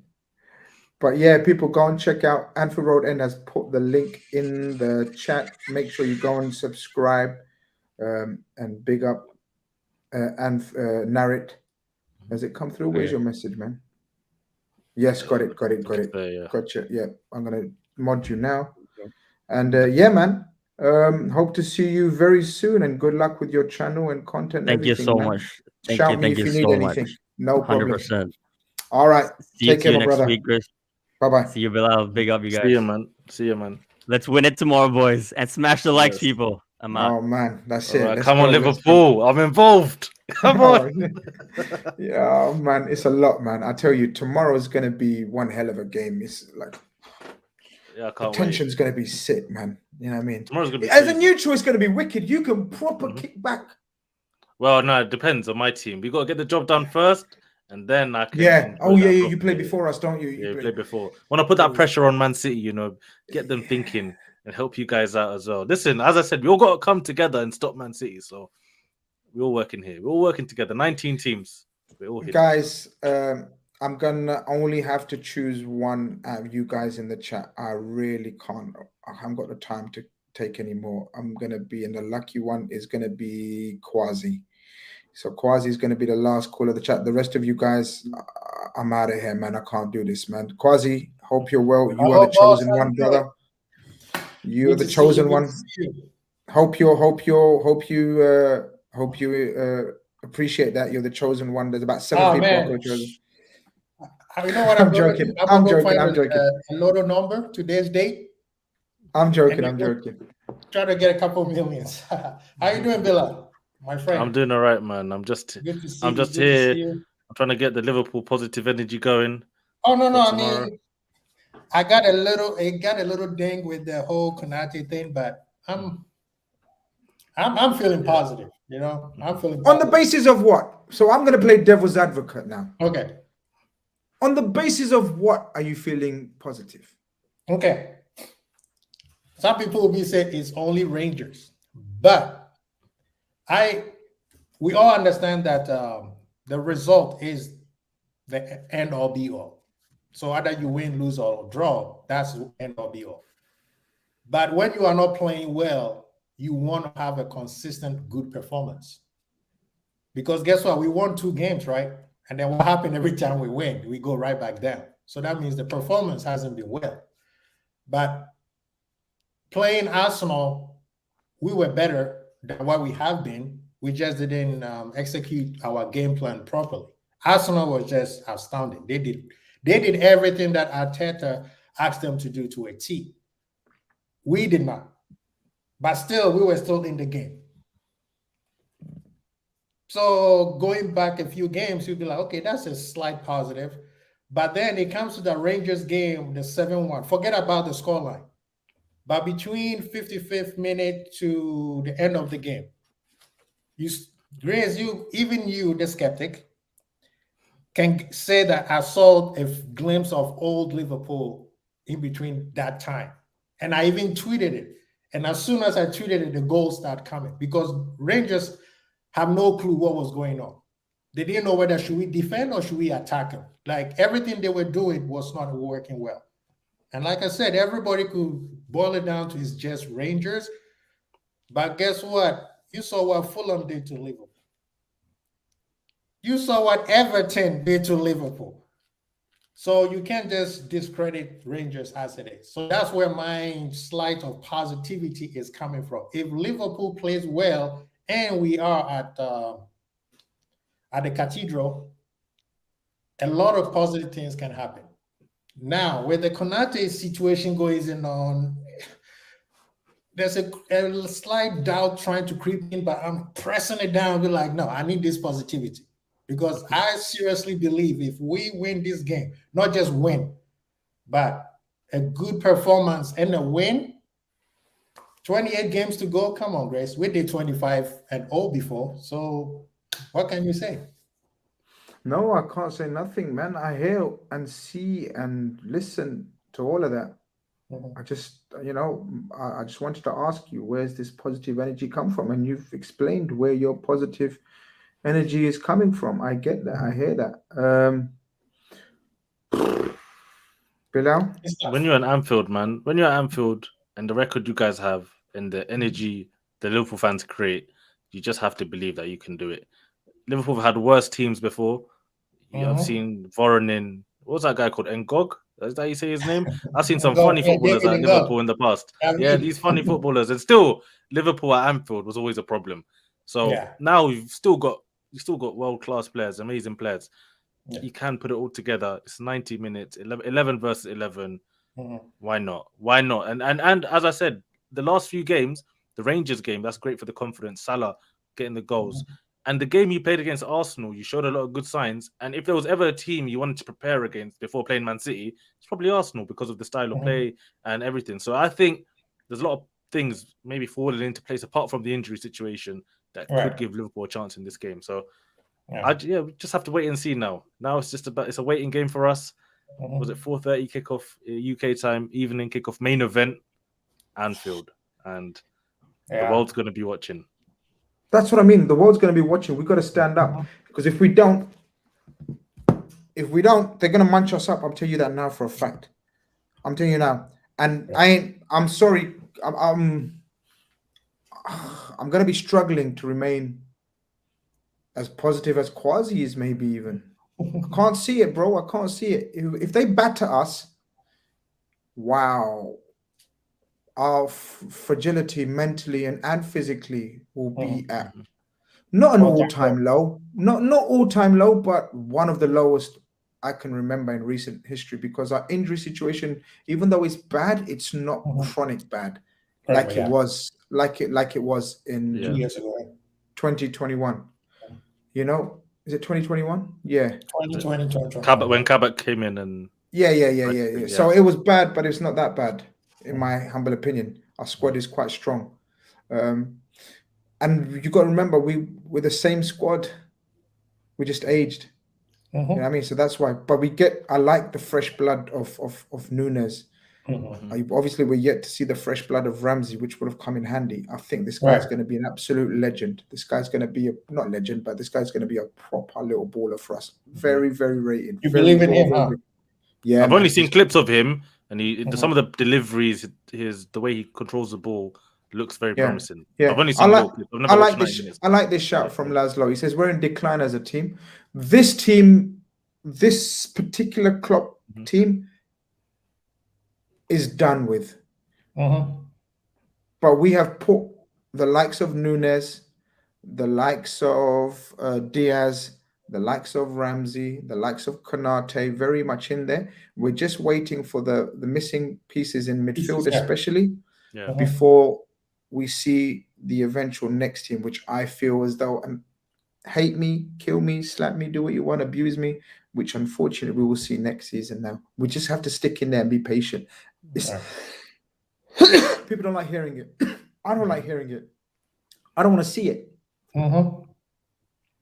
Sometimes reality hits and you have to just deal with the match. I mean, honestly, this team just need maybe 2 young blood in January to keep us. We're not going to get 2 in January. We're going to get 1 in January at the max. It's just one of those things. January's going to be a bad window. January's not going to be good because it's going to be post World Cup. The prices are going to go up again for players. Most teams, that's why, even my team asked something, can we get someone in January? Now, when I start thinking about it, if it's someone who's been playing in the World Cup, it's going to be difficult. Summer is probably the time where a lot of the movement's going to happen. Because, I mean, Liverpool, up front, we good. Defense, we good. It's just that midfield. If we can get 1 or 2 people who can we just need to stop these injuries. We need a new physiotherapist who's gonna come in. I was gonna ask this question, Grizz. I read somewhere that Liverpool don't have a club doctor. Is this true? We sacked our doctor a few months ago. Our main doctor. We have doctors, but the main club doctor, we still have doctors. It's not like oh my God, we haven't got no doctors around. But the main guy. Yeah, but the main guy got sacked or left. You know, I remember you took someone from Arsenal. You took one of the doctors from Arsenal. You went to one of your doctors. And then you had the worst. Then you had the worst injury crisis after. Yeah, more sabotage from Ubans. Yeah, I know. You know what I mean? But from Arsenal. And obviously it's difficult just to sort of, because it gives it away that it wasn't planned to sack him. Well, I've given it away now.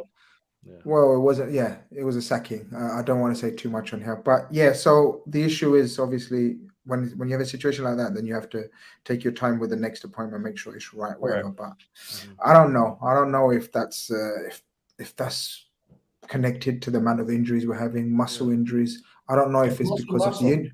Of course, I don't know. When it's a muscle, I always blame the physio team. Like we should be getting on top of this. We've played a lot of football, guys, man. Yeah. Non-stop. Yeah. No rest, no nothing. Just keep playing. Look at our best players this season. Elliot and Bobby. Why? Because they played the least last season.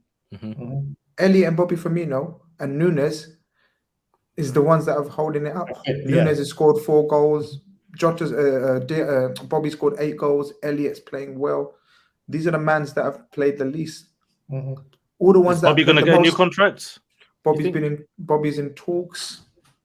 It's going to come down to Bobby, man. We want him to stay. It's going to come down to Bobby. I don't know, man. It's a tough one. I don't even know.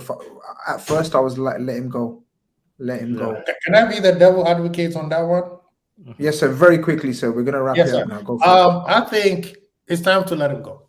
He's doing great things, but we need to rebuild. This is coming back to the same Henderson Milner situation again. We love Bobby. Nobody can tell us that Liverpool don't love Bobby. It's the fans. I see that. I feel that. Yeah. It's time to let him go. It's time to rebuild. It's not just the midfield that we need to rebuild. We need to rebuild the attack. Salah is not the future anymore. Nunez and Jota are. So if Bobby stays, who are we bringing in? We need a new fresh blood who could also take the mantle and start taking off for 3, 4, 5 years. If Bobby stay, cool, but I don't think we should make it a situation for him to stay, you know. But before I go, Grizz, this thing about Klopp talking about these City, those 3 clubs. People, please, you read between the lines. He's not talking about Pep or City. He's talking about UEFA and FIFA. You came up with this FFP plan and none of you guys are implementing it. That's what he's talking about. It has nothing to do with City. If you let me cheat, I would cheat. But where is the parent in this situation? Where's the adult? That's why he's frustrated. That's why most clubs are frustrated. He knows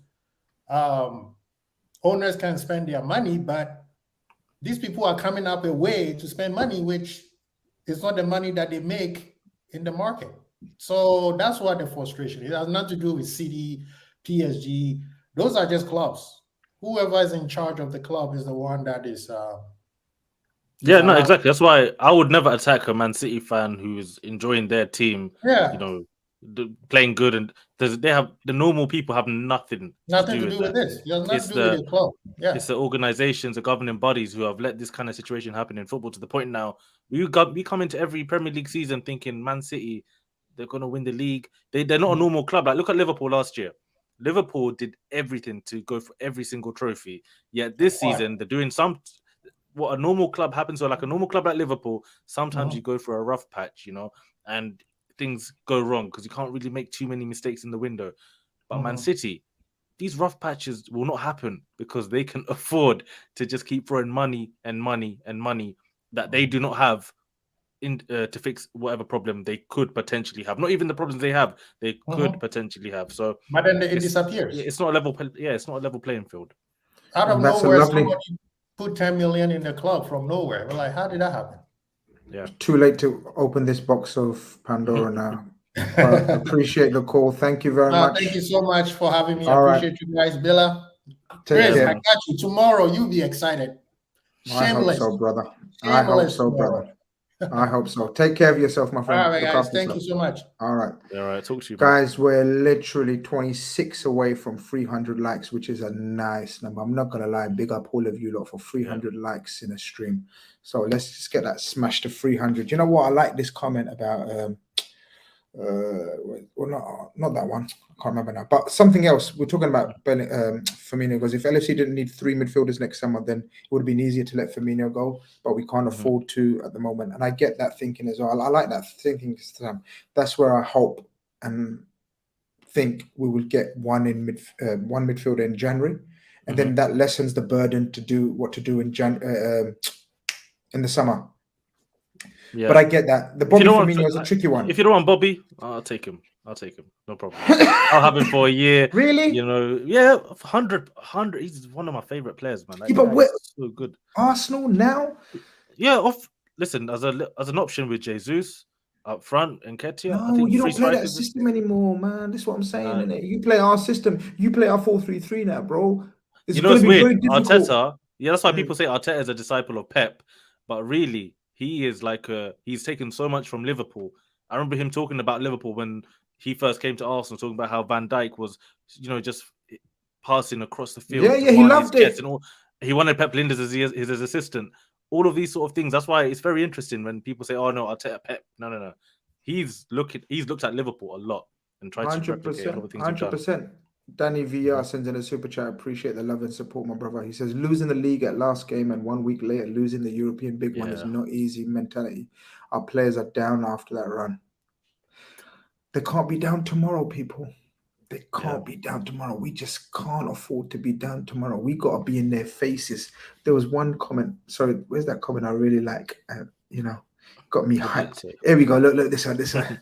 Because tomorrow's game is a one-off cup game. We got to play dirty and foul them as often as possible. Screw the Fair Play Home Trophy. Yeah, do it. Even Atletico Madrid last year against Man City, they didn't have the quality to win the game, but they rattled Man City to the point where it got tight for them. It was only 1-0 in the end. It got tight. I remember that. Yeah. They had the chance in the last minute to just... That would be nice as well. Guys, let's get to 300 likes before we end the stream. Kevin says Firmino is more or less like a Giroud type of player. Jesus is doing fine the Firmino job now, but I'd take Jota and Elliot any time of the day. Elliot is, you got Fabio Vieira and Odegaard. Yeah, no. Elliot's in that mode of attacking midfielders. But no. For me, Giroud maybe means in terms of link-up play. Yeah, but Firmino is a different level footballer, man. To no disrespect to Giroud, but Firmino, he's more Bergkamp. I want to say Giroud. Yeah, I think Giroud, Firmino is more. Yeah, I think Firmino is more Bergkamp. Kev, that's my opinion anyway. Benzema type Firmino.